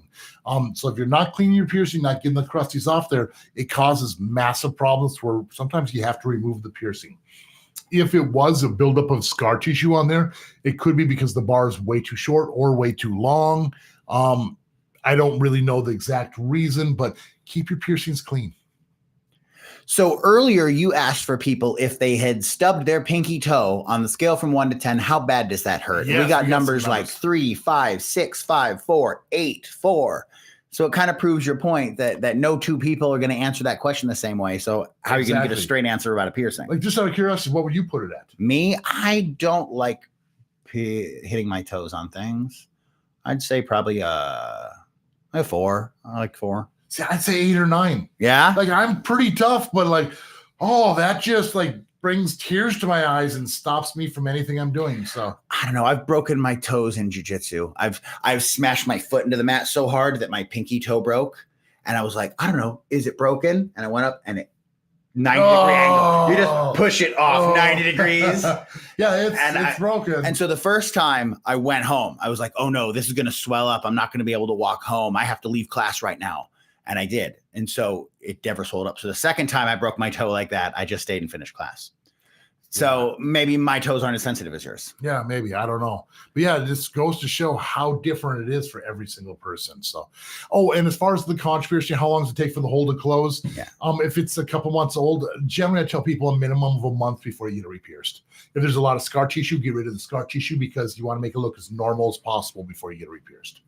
Now, T-Bank16 wants to know if we should be concerned if the top hole of a belly piercing is hard and crusty. If it's a new piercing, sometimes that happens. Like your body's it's forming a larger fistula, and over time that fistula kind of thins out a little tiny bit. Sometimes it's just a little excessive scar tissue on the top. Make sure your pants aren't rubbing up against it. That's generally friction. What it is. It's a little irritant, and that's why you build up that hardness. So lower rise pants make a huge difference in navel piercings. So Vinay says, could you change the biopsy punch to a heart shape that's just the one I want? Maybe other shapes as well. This would be for an earlobe with the heart jewelry also for the conch or other places. Thanks.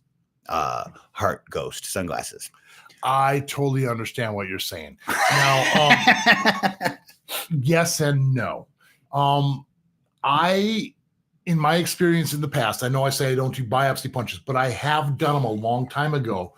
And I push and twist as it goes. If it's in the heart shape, you couldn't twist. So I know that some body modification artists have done laser cutting, I think, to cut tissue out in the heart in the shape of a heart or a star. So I know things can be done. I'm not 100% sure how it is if they make a biopsy punch and they just like straight up push it. If they make it look like a needle where that's more of the cutting because the angle. I'm not sure your body would hold that shape though either. I'm not sure it would stay looking like a heart for very long. You would have to wear the jewelry, but I couldn't wear a heart-shaped jewelry in here without seeing the gap. The body's not going to close up around it. So I know I've seen star-shaped flat piercings and conch piercings. You probably could do a heart, but I don't know for sure. Look up Steve Hayworth, also Steve Truitt, the body modification artist. You might see they would know more about that. They would know more about that. I don't know for sure, but I know what you're talking about. Cool idea. It is kind of a cool idea. Yeah. Jennifer So had a conch piercing done with a 5/16 flat back. Okay. Am I supposed to downsize at 3 months? I had downsized my helix at 6 weeks and it's been great. Cool. You don't have to downsize conches, in my opinion. For flat piercing and helix piercings, the angles can kind of change. I haven't really seen that happen to conch piercings because that cartilage is thick enough. If the bar is so long where it's bothering you, the jewelry's not sitting in correctly, yeah, go ahead downsize. But you don't have to. Is 5/16 seem long, or is that a size that would be? That's typically what I pierced a lot of people with. And then it's going to give you a little extra room so you have room for swelling. Some people can wear as short as a 1/4 inch. Sometimes you just downsize to that 9/32. So I'm not sure about the whole millimeter thing. So at 3 months, it is okay to look at downsizing if the length is bothering you. Correct. Cool. Candace Baker, I have type 2 diabetes. It's tough for me. So yeah, it can affect healing and piercings. Absolutely. For sure. It's you just kind of have to plan ahead and plan like industrial piercings, cartilage piercings are a bad idea for anyone who has an compromised immune system. Cody S has a question that's actually kind of fun. What's the best needle to use? Are precision coated needles from Fifth Avenue and SLC okay? How would one know different needles and which is best to use?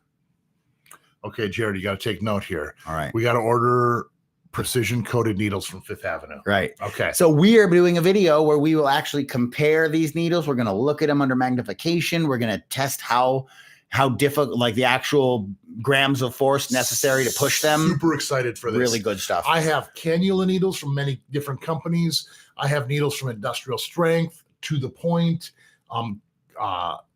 the Kiwami needles, the Japanese ones that are supposed to be super sharp. Needles. I have, I have Amazon needles from piercing kits. We're testing it all, but I wasn't familiar with these needles, so these will be added to the list. Thank you very much, Cody. It was very cool. I really want this video to be out in the next month or two, so keep your eye out for it. This is one we're really proud of. We're putting a lot of work into it. All right, and we just got a couple of super chats from Brandon Morningstar. Thank you very much, Brandon. That's awesome. Thank you very much. Our associated question, which would hurt more, Scott? 3 helix piercings in one session or a single snug? For the initial session, I would say the 3 helix piercings would probably be a little bit more intense, but I would rather heal up the 3 helix piercings than the snug. Okay, so the healing is where it's going to be rough and you're going to be sleeping. It's going to be sore way longer on the snug than the 3 helixes, in my opinion. But I would rather the initial piercing. I'd rather have my snug pierced than the 3 helixes. Jack Lewis says, "Hey Scott, I've been considering getting snake bites for years now, but I'm concerned about them rubbing on my gums and damaging my teeth." For sure. Is that a concern with snake bites? Is it a reason to not get them? I mean, it is. I mean, there's always a possibility with any oral piercing, even if it's placed perfectly, that the bead would come undone and you could bite down, chip, or damage your teeth or your gums. So it's always a possibility. But I mean, honestly, if you go to a good piercer, I mean, it depends on your anatomy too. I mean, if your teeth rest way higher up, you'd have to talk to your piercer. And the thing is a lot of people don't downsize to the shorter post. If you downsize to the shorter post, it pulls it away from your teeth and gums pretty well. Generally don't pierce too far below the lip line because that goes into the gum territory and that's where the real damage happens. Up next, we have a question from Elizabeth Owens. But first, I want to tell everyone not to bail because normally we take off at about an hour and a half, but we're sticking around for a full 2 hours this time to make sure we take care of everyone. 2 full hours. So our question from Elizabeth is, I have a few piercings that are just constantly irritated, sore, and tender. They range from a year to 8 months. We have 2 helixes and a tragus that are just problems. Is there anything you can recommend? Salt soaks, emu oil? What can we do to calm them down? Okay. So the first thing I want to say is make sure you're not doing too much to it. Sometimes when we have problematic piercings, we can overdo things, turn things into a chemistry experiment by trying a little bit of everything. And a lot of times we need to stop. Okay. I'm not sure if that's what you're doing, but if you're cleaning it more than like 2-3 times a day, back up. Maybe do it once a day with just a wound wash spray. Now, the other question is the jewelry too long or is it too short? These are huge, huge factors. There was a tragus and what was it? 2 helixes? 2 helixes and a tragus. Okay. Are you wearing earphones, earbuds, stethoscopes, things that go in your ear? Because that will press up against it. It may not hurt it at the time, but it's going to keep it irritated the whole time. And same thing, headbands, helmets. Are you sleeping on that side? They're all factors. The way you sleep, some people like to grind their ear into the pillow a little bit in their sleep. They don't realize they're doing it. I hope you have studs in there. The studs heal up way better than rings do. Rings are nothing but problems during the healing process. And I said, if they're irritated, yeah, the emu oil can help. Sea salt soaks can work, but if you don't mix it properly, it causes more damage. That's why we just say straight up, just use the wound wash spray. If you need to soak your ear, just soak it in some normal warm water. And you have said in the past that emu oil can be soothing, right? Yeah, that's what I said that a little earlier too. Sorry. Yeah, if it's irritated, that can help calm it down a little bit. So, and just like any issue, there's always differing opinions on both sides. Tina Kasomo says they have type 2 diabetes and don't have any kind of problem with healing. So it is something that goes back and forth to some extent. It also could be, like I said, metal allergy. Sometimes that's a factor. And then it also depends on what piercings you've gotten. Okay. You know, if it's like a septum piercing and it's going to be healed up in a month, it doesn't matter as much with the diabetes as the cartilage or something or like an industrial that's going to be a problem no matter what. Environment, are you sleeping on that piercing? And just like you said, allergies to metals, because this is a factor. A lot of people don't even think about that.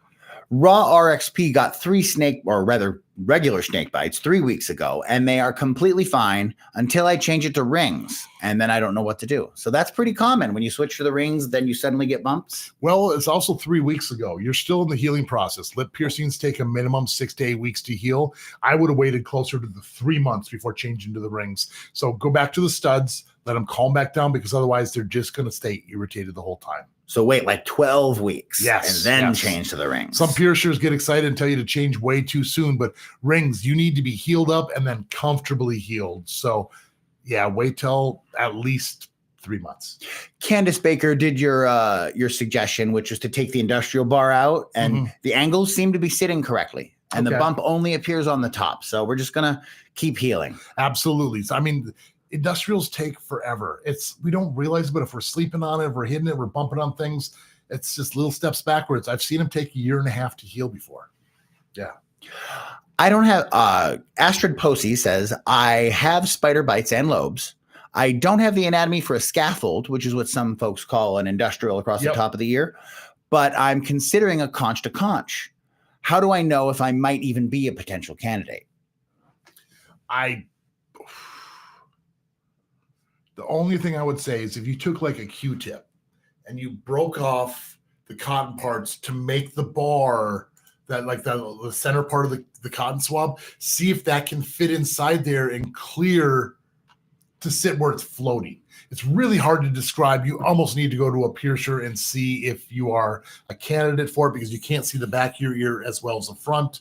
But I mean, if it looks like you can float a bar from the top to bottom going perpendicular, you're probably a candidate, but you do need to talk to a piercer. Have someone just take a look, because it'd be pretty easy for someone that knows to just look in your ear and give you an answer. So I need to look at the front and back, and some people are obviously not a candidate, but some people, yeah.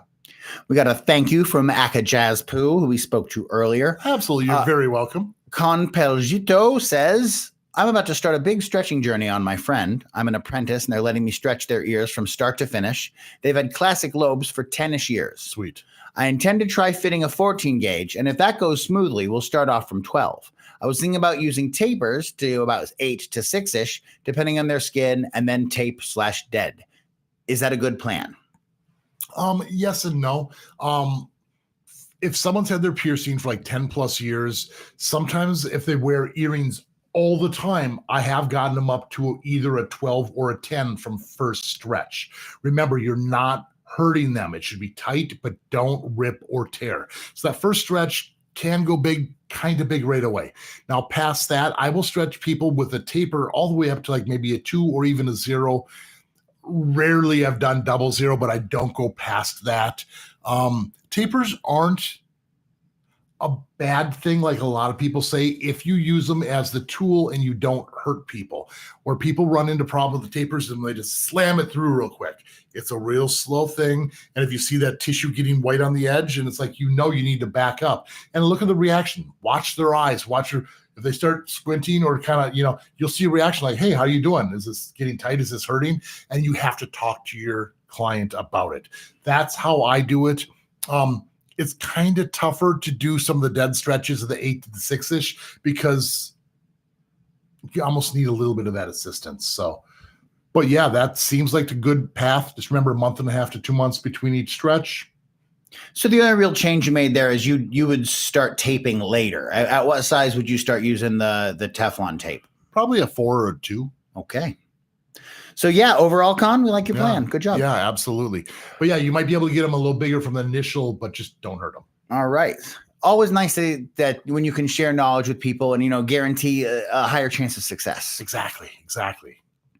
Ursula's Odds and Sods asks, is there a line between high standards and snobbery? For example, piercers who look down on slang like snake bites, or who call body art forms trash for not only carrying 100% high quality brands. Is there a line between high standards and snobbery? Yeah, there's totally a line. Snobs, get off the high horse. Well, what's the deal? I mean, one of my arguments is like, you got to only use the best. Who starts off in a Lamborghini or a high-end sports car? I mean, if it's the best, or should it be a Rolls Royce? Because that's the safest. If you're not doing a Rolls Royce, you're nothing. Why would I even talk to you? That's snobbery to the highest level. And it's the same thing with these piercings. All these metals are virtually the same grade of metal. Okay, it should be if you're looking at those mil spec sheets. You're talking about titanium, though, right? You're not including the poor quality nickel-filled stainless we were talking earlier. Yeah, I mean, I have stainless jewelry in my shop. I don't pierce with it anymore, but there's not necessarily anything wrong with it. It's only if you have an allergy to it. Right. You know, if it's a larger gauge, the weight could be a factor. But I mean, if it doesn't come from a certain name brand, yeah, I'm over those people. I really, really am. Mm-hmm. Yeah. It's like if it's good quality titanium, it's good quality titanium. Straight up. And that's one of the things that we're starting to do. We're going to do this needle comparison first, and then that may actually lead itself to comparisons of brands of jewelry and things like that. Magnification and things like that. Yeah, but like calling body art forms trash for not having 100% quality brands. Yeah, ask those people what kind of car they drive. Right. They should only buy their car from someone with 100% quality brands. Correct. Right? Why would you wear any clothes that is not, like form fit for quality brand? It's fun. That's a good point, Ursula. I like that. We're on the same side. I used to kind of jump on that thing way back in the day, and it was like I've worked at shops that only used the high-end stuff. But you know what? We had bad threadings and gems that have fallen out on that high-end stuff too. Manufacturer's manufacturing. Yeah. Itzik Lieber says, by the way, in Israel, all the piercers I've encountered are using Venflon, so I don't think sharpness is an issue. I have no idea what Venflon is. We're going to have to look that up. Thank you for bringing that up. What is Venflon? I don't think sharpness is an issue.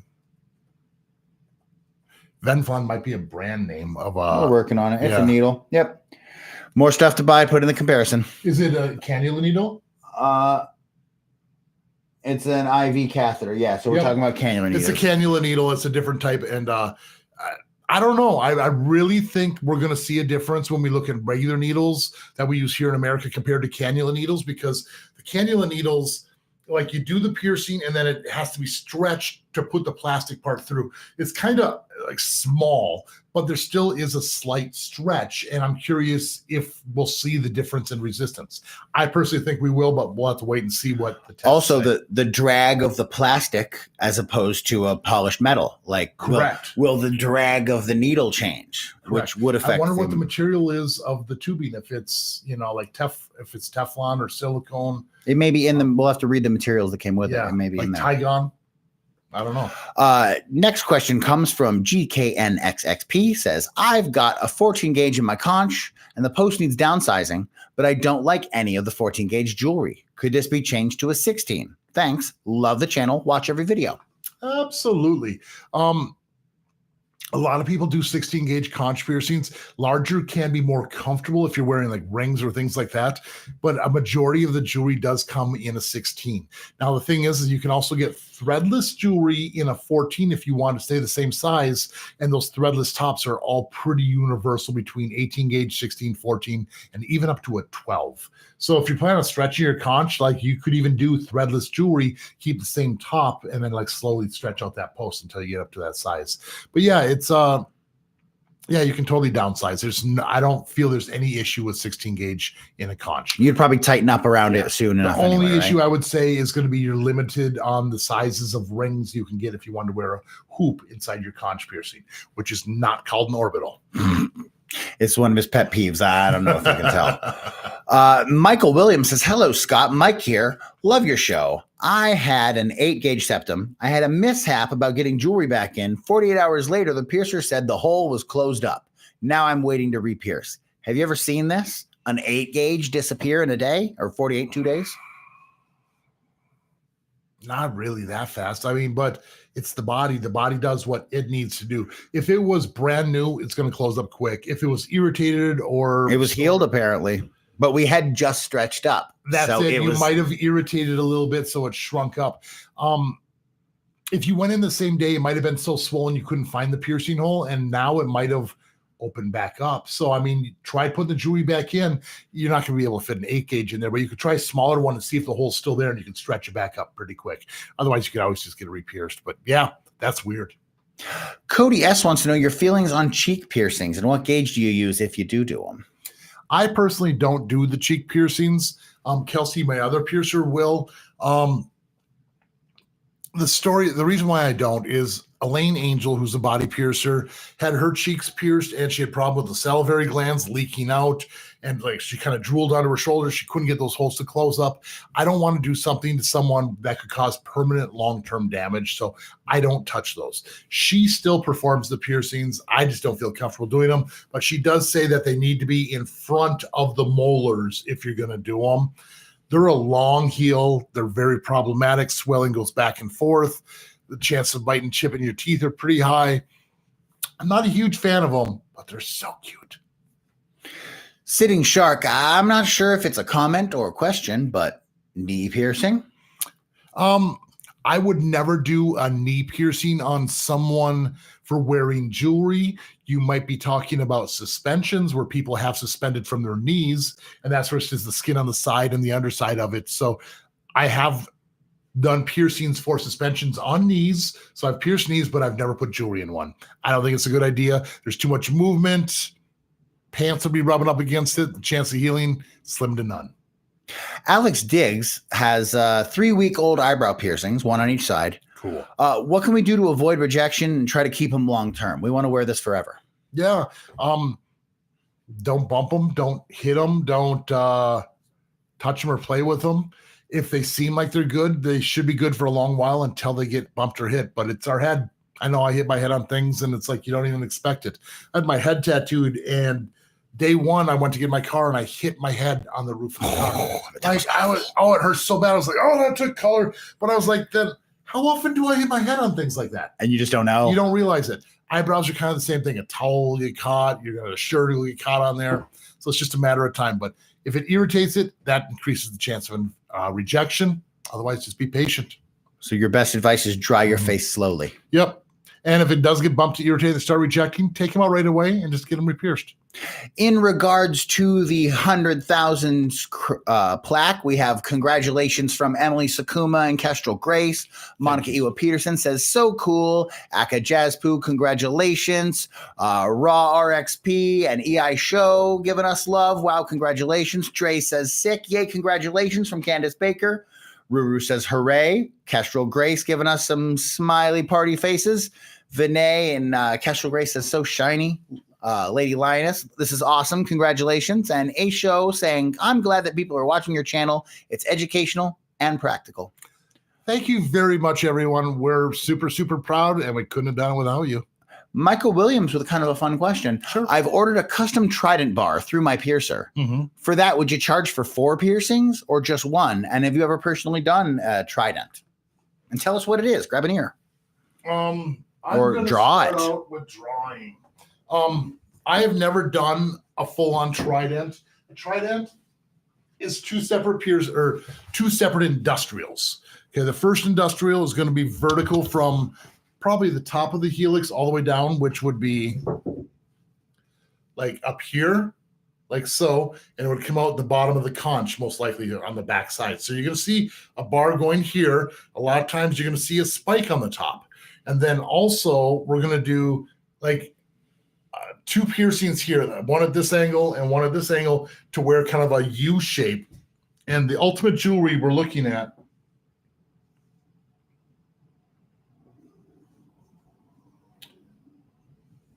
give me just 1 second here. We're waiting. We're watching you art. We like it. Watching me art. All right. So this is similar to what a trident piece of jewelry is going to be.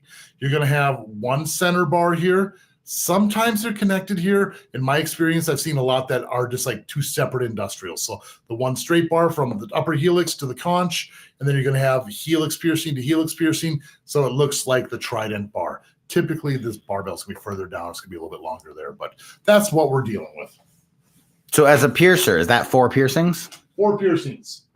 I would charge as 2 different industrials there. Yeah, they're a little bit more expensive, but it's a new needle for each one. It's catching the angle for each one. It's a lot of work. It's hard to get right, and you want to go to a good piercer for this one. You want them to get that right. But very cool, Michael Williams. Let us know how that goes in a future live. Yeah, that'd be cool. Samantha Meir says, congratulations on 100,000 subscribers. Thank you. Layla Kaveni says, it's been 2 years since I got my helix pierced, and it still has not healed. What should I do? Change jewelry. If you haven't changed the jewelry already, find something different. A shorter, longer bar, a completely different bar in itself. If you're sleeping on, it might be healed and it might just have scar tissue on there already too. So, I mean, there's a lot of different factors. It's so hard without seeing the picture sometimes. So, but yeah, my guess is the jewelry. Gray Hasroot says, I've been piercing for almost 20 years and I love your videos. Thank you very much. And we're happy to have you here. Eve says, smiley, and Anna Grace Holdsworth has a question. So Anna has around 50 piercings. All have been healed since I was around 13. Now I'm 25. Wow. Whenever I get a cold, at least 10 get infected. Different ones each time. Would there be a reason for this? We kind of touched on this earlier, didn't we? We really did. Like sometimes when you get sick, cold, flu, there's so many factors. Piercings will act up. For me, it's mainly my nipple piercings. So once my nipples start like swelling up and start getting crusties again, it's like start taking vitamin C. It's weird how it's different random ones for you each time. I'm sure they're not full on infected. They're just not happy at the moment. It's not the fully healed state. So it does happen. Sometimes stress, even just sleeping on it wrong will cause a piercing that's like swell up and go crazy. But yeah, it does happen. Pretty common. Your immune system, your immune system goes to fighting something else and it gets annoyed at all these piercings occasionally. Yep. Kim Stigson says, hello from Denmark. Just starting my stretching journey. How long do we wait between stretches? Sure. It's a great question. A proper stretch really shouldn't ever hurt.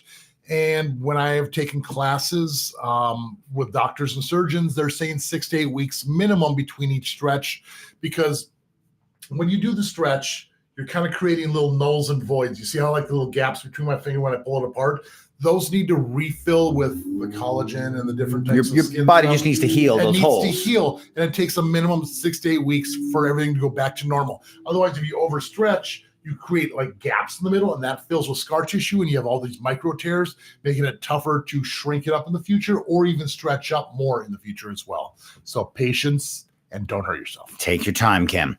Aaron just got double nostril studs on one side. Sweet. How do you properly clean them? What is the method? I like using wound wash spray, which is sterile saline solution. You're going to spray a little on the outside and a little bit on the inside of your nose.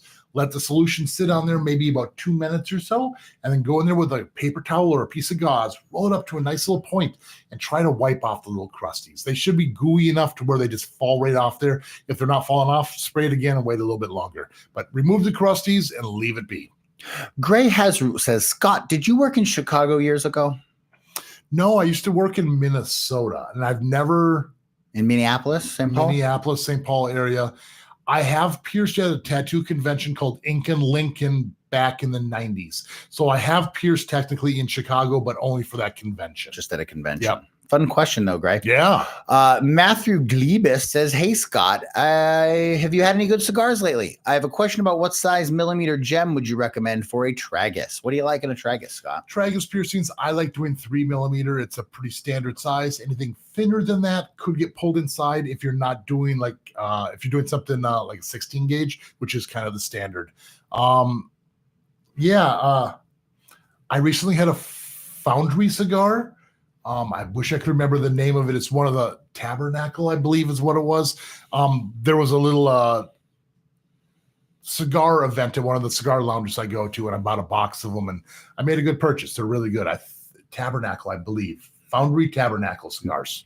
Very good. Fun question, Matthew. We like that. Yes. Will Jones wants to know, is having your piercings perpendicular on an industrial essential or just preferred?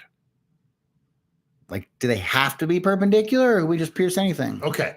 So now I think, so when you say industrial, we're saying, you see how the rim of this ear kind of has the curve? That's perpendicular right there to the curve, and it kind of goes up a little bit. The more perpendicular you are, the less tissue you have to heal. You see how that's perpendicular and it's the least amount of tissue? If I turn it sideways, now we're going a long way. It's a longer hole. It's more tissue to heal. So for an industrial, you're trying to get those bars to be as perpendicular as possible. It's pretty rare to be perfectly perpendicular, but the closer you are to it, the faster and better your piercing will heal. And all the people that we hear about who are having problems with their industrial Yeah. are probably because it's just slightly off of perfectly perpendicular, right? Slightly off, or just pierced at the wrong angle. You know, like if a piercer pierces your ear perfectly perpendicular here, but puts it in the industrial, you're cranking, stretches it up. So that's why you say you want to get as close to perpendicular as possible, but still matching angles. Yeah. Do you guys think that there's a restriction on how big you can stretch like a fixed lobe? And also, could you give the answer in millimeters, please? Yeah, they're busting them. Yeah, just to annoy Scott. Love it, Lee. Very cool. Yeah. There's a restriction. We're kidding about the millimeters thing. We can't be here all day. Yeah, a fixed lobe. What do you mean by fixed lobe? Like a normal size, a normal lobe? We have fixed in quotes. Okay. All right. Attached? We had a lobe. It was huge. We had a doctor fix it. Oh. Now we want to go big again. We forgot about the bill that the doctor sent us already. Why are you asking me all these tough questions? I don't know. But yeah, so a lobe like that would have a lot of scar tissue in it, so you do have to be careful. So, and scar tissue is only 80% as strong as normal tissue. I would have to talk to a body modification person. I don't have that much experience about restretching a fixed reconstructed lobe. I imagine you're not going to go near as big as you were before. And probably slower and steadier. It's probably going to take longer than it took the first time. It depends on how many wraps and how they put it together. I don't have an answer for you. You could probably get to a 2 or a 0 for sure. As far as beyond that. No, he said millimeters. What's a 0 in millimeters? What is that? 6 millimeters. All right. So 5 up millimeters, next, thank you, Lee. That's a fun question. And if we get any more info about that, we'll let you know. Lil Slimy wants to know least painful to most painful. Go. 5 millimeters, because that's a 0 gauge. I know that. Okay. No, anyways, it's not. Is it? Yeah. All right. Did you look that up? 3 aces, a double 0, 5 millimeters. It was close. Okay. So what's the least painful and the most painful piercings in your opinion?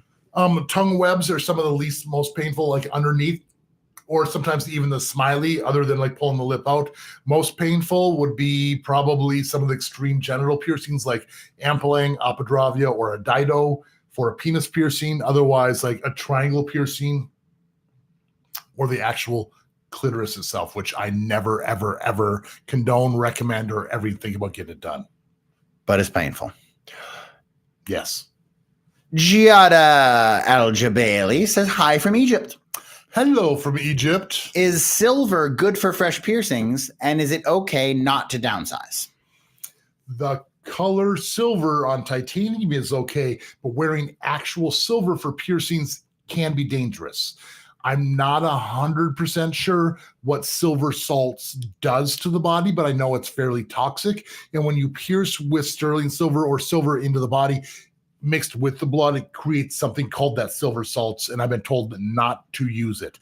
The other thing about piercing with silver is that silver is going to oxidize. It turns black, it tarnishes. This will tattoo your skin.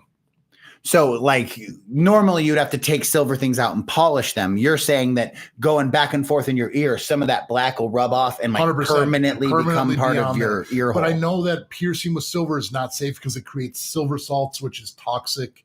And it's, I've just been told over and over, don't pierce with silver. It's not safe. So try to avoid silver is what you've heard. I'll look more into the silver salts thing because I say it, I got to know what it means more than I like that. But in general, you have been taught not to put silver in a fresh 100%, piercing. 100%. And if you're going to put it in an old piercing, keep it polished and clean or you'll end up with a black ring. Yeah. Like a real dark area around there. Like, what's this dark around my piercing? Oh, like you have to get it laser removed. Wow. Yeah. Aaron says, how do you clean a septum? I just spray wound wash into my nostrils and onto the piercing site.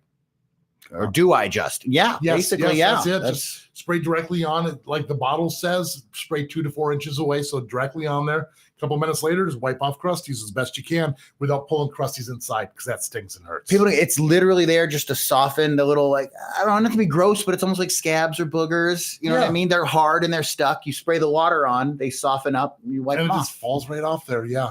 Yep. Other people agreeing that silver is not necessarily very good for fresh piercings. Yep. Stick has had this eyebrow piercing for 10 months, and I get this spot on it that sometimes goes away after a day or stays and fills with pus and blood. It eventually goes away, but should I worry? We kind of talked about these earlier. It's when their bump is more like a little blood blisters type thing. Yeah. Sometimes you see it like 3 times, sometimes more, sometimes less. But it's generally on average, you see it come and go a couple times. Just leave it be. Don't pop it. Don't pick at it. And it should go away with time. If anything, soak it in some warm water, and that can help draw it out. El Show's an interesting question. You say you should never use alcohol to clean your piercings, but El Show likes to use alcohol to clean the jewelry itself before wearing them. Does that delay the healing process, you think? No. Alcohol is going to evaporate and go away right away. So it's like, even if you dipped it in there and by the time you put it in there, most of that alcohol is going to be gone. So it won't be as big of a deal. But you don't want to use alcohol to clean piercings because it minimizes scarring. It's trying to allow the body to close those wounds up. And we're trying to heal it to the scar tissue. So a lot of times it's very counterproductive, and it's going to sting so bad too. So it really shouldn't hurt to clean your piercing. So basically clean the jewelry with the alcohol, get them dry. You're not hurting yourself. And honestly, it's okay. Soap and water is all you really need for the jewelry. Stylers wants to know how long to wait before changing a lip piercing. You want to downsize the lip piercing generally after about a month. If you're still swollen, if it's still really irritated or sore, you might want to wait a little bit longer. And then if you want to start changing your jewelry in and out, wait till it's all the way healed. Generally a minimum of 2 months, could be up to 3 months. We have a few more questions to take. We're coming up on the 2-hour mark, so we're going to get a few more questions in before we bail on everyone today. Ruse de Vrez says, can you sleep on your side when your conch is healed and you have a ring in? Ooh. Love your videos, by the way. Thank you very much. I don't like piercing with rings on conches whatsoever, just because the rings have to be large enough to where they twist so much they're going to cause massive bumps and irritations on your piercing. So I don't condone that at all. Even if you have it pierced with a stud, try not to sleep on it, because that stud still can turn a little bit, not as much with the ring, but the less you irritate your piercing, the faster and better it's going to heal. So try not to sleep on it. Those donut pillows really make a big difference. They really help a lot. If you need to sleep on it, that donut pillow or like that little piercing pillow, that's the answer. Candace Baker says, can you explain emu oil? Emu oil is the fatty tissue from the bird emu. And I believe it comes from the feathers, if I remember right. The place we get our emu oil from is Desert Palms Emu Ranch. And I know they use the emu for everything. So it's not like they just kill a bird and take the oil and like let it go. It's fully used. So it's not vegan friendly. But for some reason, the emu oil calms down upset tissue. I've been using it for over 20 years. They claimed it worked. And then I was like, skeptical, tried it, and I love it. And I've been using it ever since. Elaine Angel also loves this stuff. I've never used it to heal piercings, even though they claim it can be used to heal them. I just use it for the problematic piercings where there's bumps, soreness, and it just instantly works. It's probably anti-inflammatory properties. I need to do more research on that again. I have pamphlets that I've read. I just can't remember off the top of my head. Great stuff, though. So, question from Will Jones. He's kind of stabbed at this question a couple times, and I didn't quite understand it, so I didn't take it. But let's go ahead and give it a shot. Sure. Can you make your piercings stay open by gradually keeping them out for longer and longer times? They're calling it naked training, and apparently folks like Lynn Lowhide have talked about this before as being a thing. Have you ever heard of naked training, that you could train your body by slowly leaving it out for longer and longer periods? Personally, I don't believe it. Either your piercing stays open or it doesn't. By training your piercing to stay open, you just keep re-irritating it. Like, okay, if I can take my piercing out for a day and it's tight and then I have to re-stretch it back open, I just upset it. I don't necessarily think that's going to keep the piercing open. I'll do more research onto it for you, but if I had to lean towards one thing, either they stay open or they don't. You're feeling skeptical about that one. I really do. I don't. Now, Giada, So, very cool. Thank you for bringing that to our attention, Will. Now we'll look we into it a little more. Yeah, we get what you're saying, but again, yeah, I'm not sure.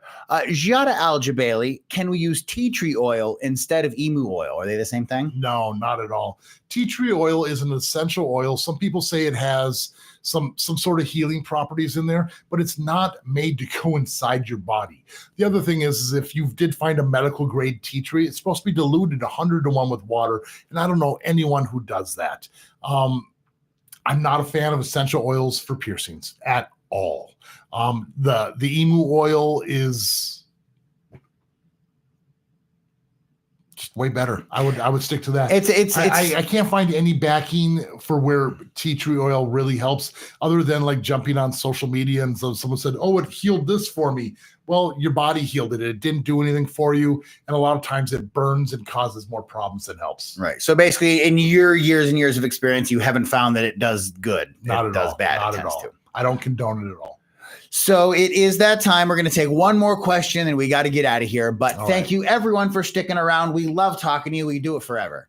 Thank you again. And everyone, all because of you. Thank you. Thank you very much. Yes. So for our final question, we will go to CT, who says, "Hey, Scott, I just found your channel a few days ago and subscribed. Sweet. I'm considering getting either a doth or a tragus, but I may be having surgery sometime in the fall. Should I wait till after the surgery? Is it something people need to worry about, like healing at the same time?" Okay. So yes, you need to be fully healed so you can wear a retainer for the surgery. When you get surgeries, they don't allow you to have any metal or anything like that inside the body. They will generally allow you to have plastic or glass, and that will keep the hole open.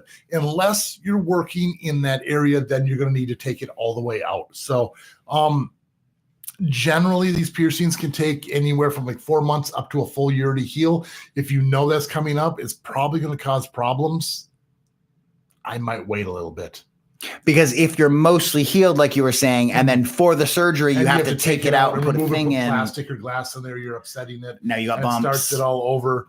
I personally would wait a little bit longer. Yeah. So that's where we're winding it up today. We love you all. Thank you so much for being a part of this community.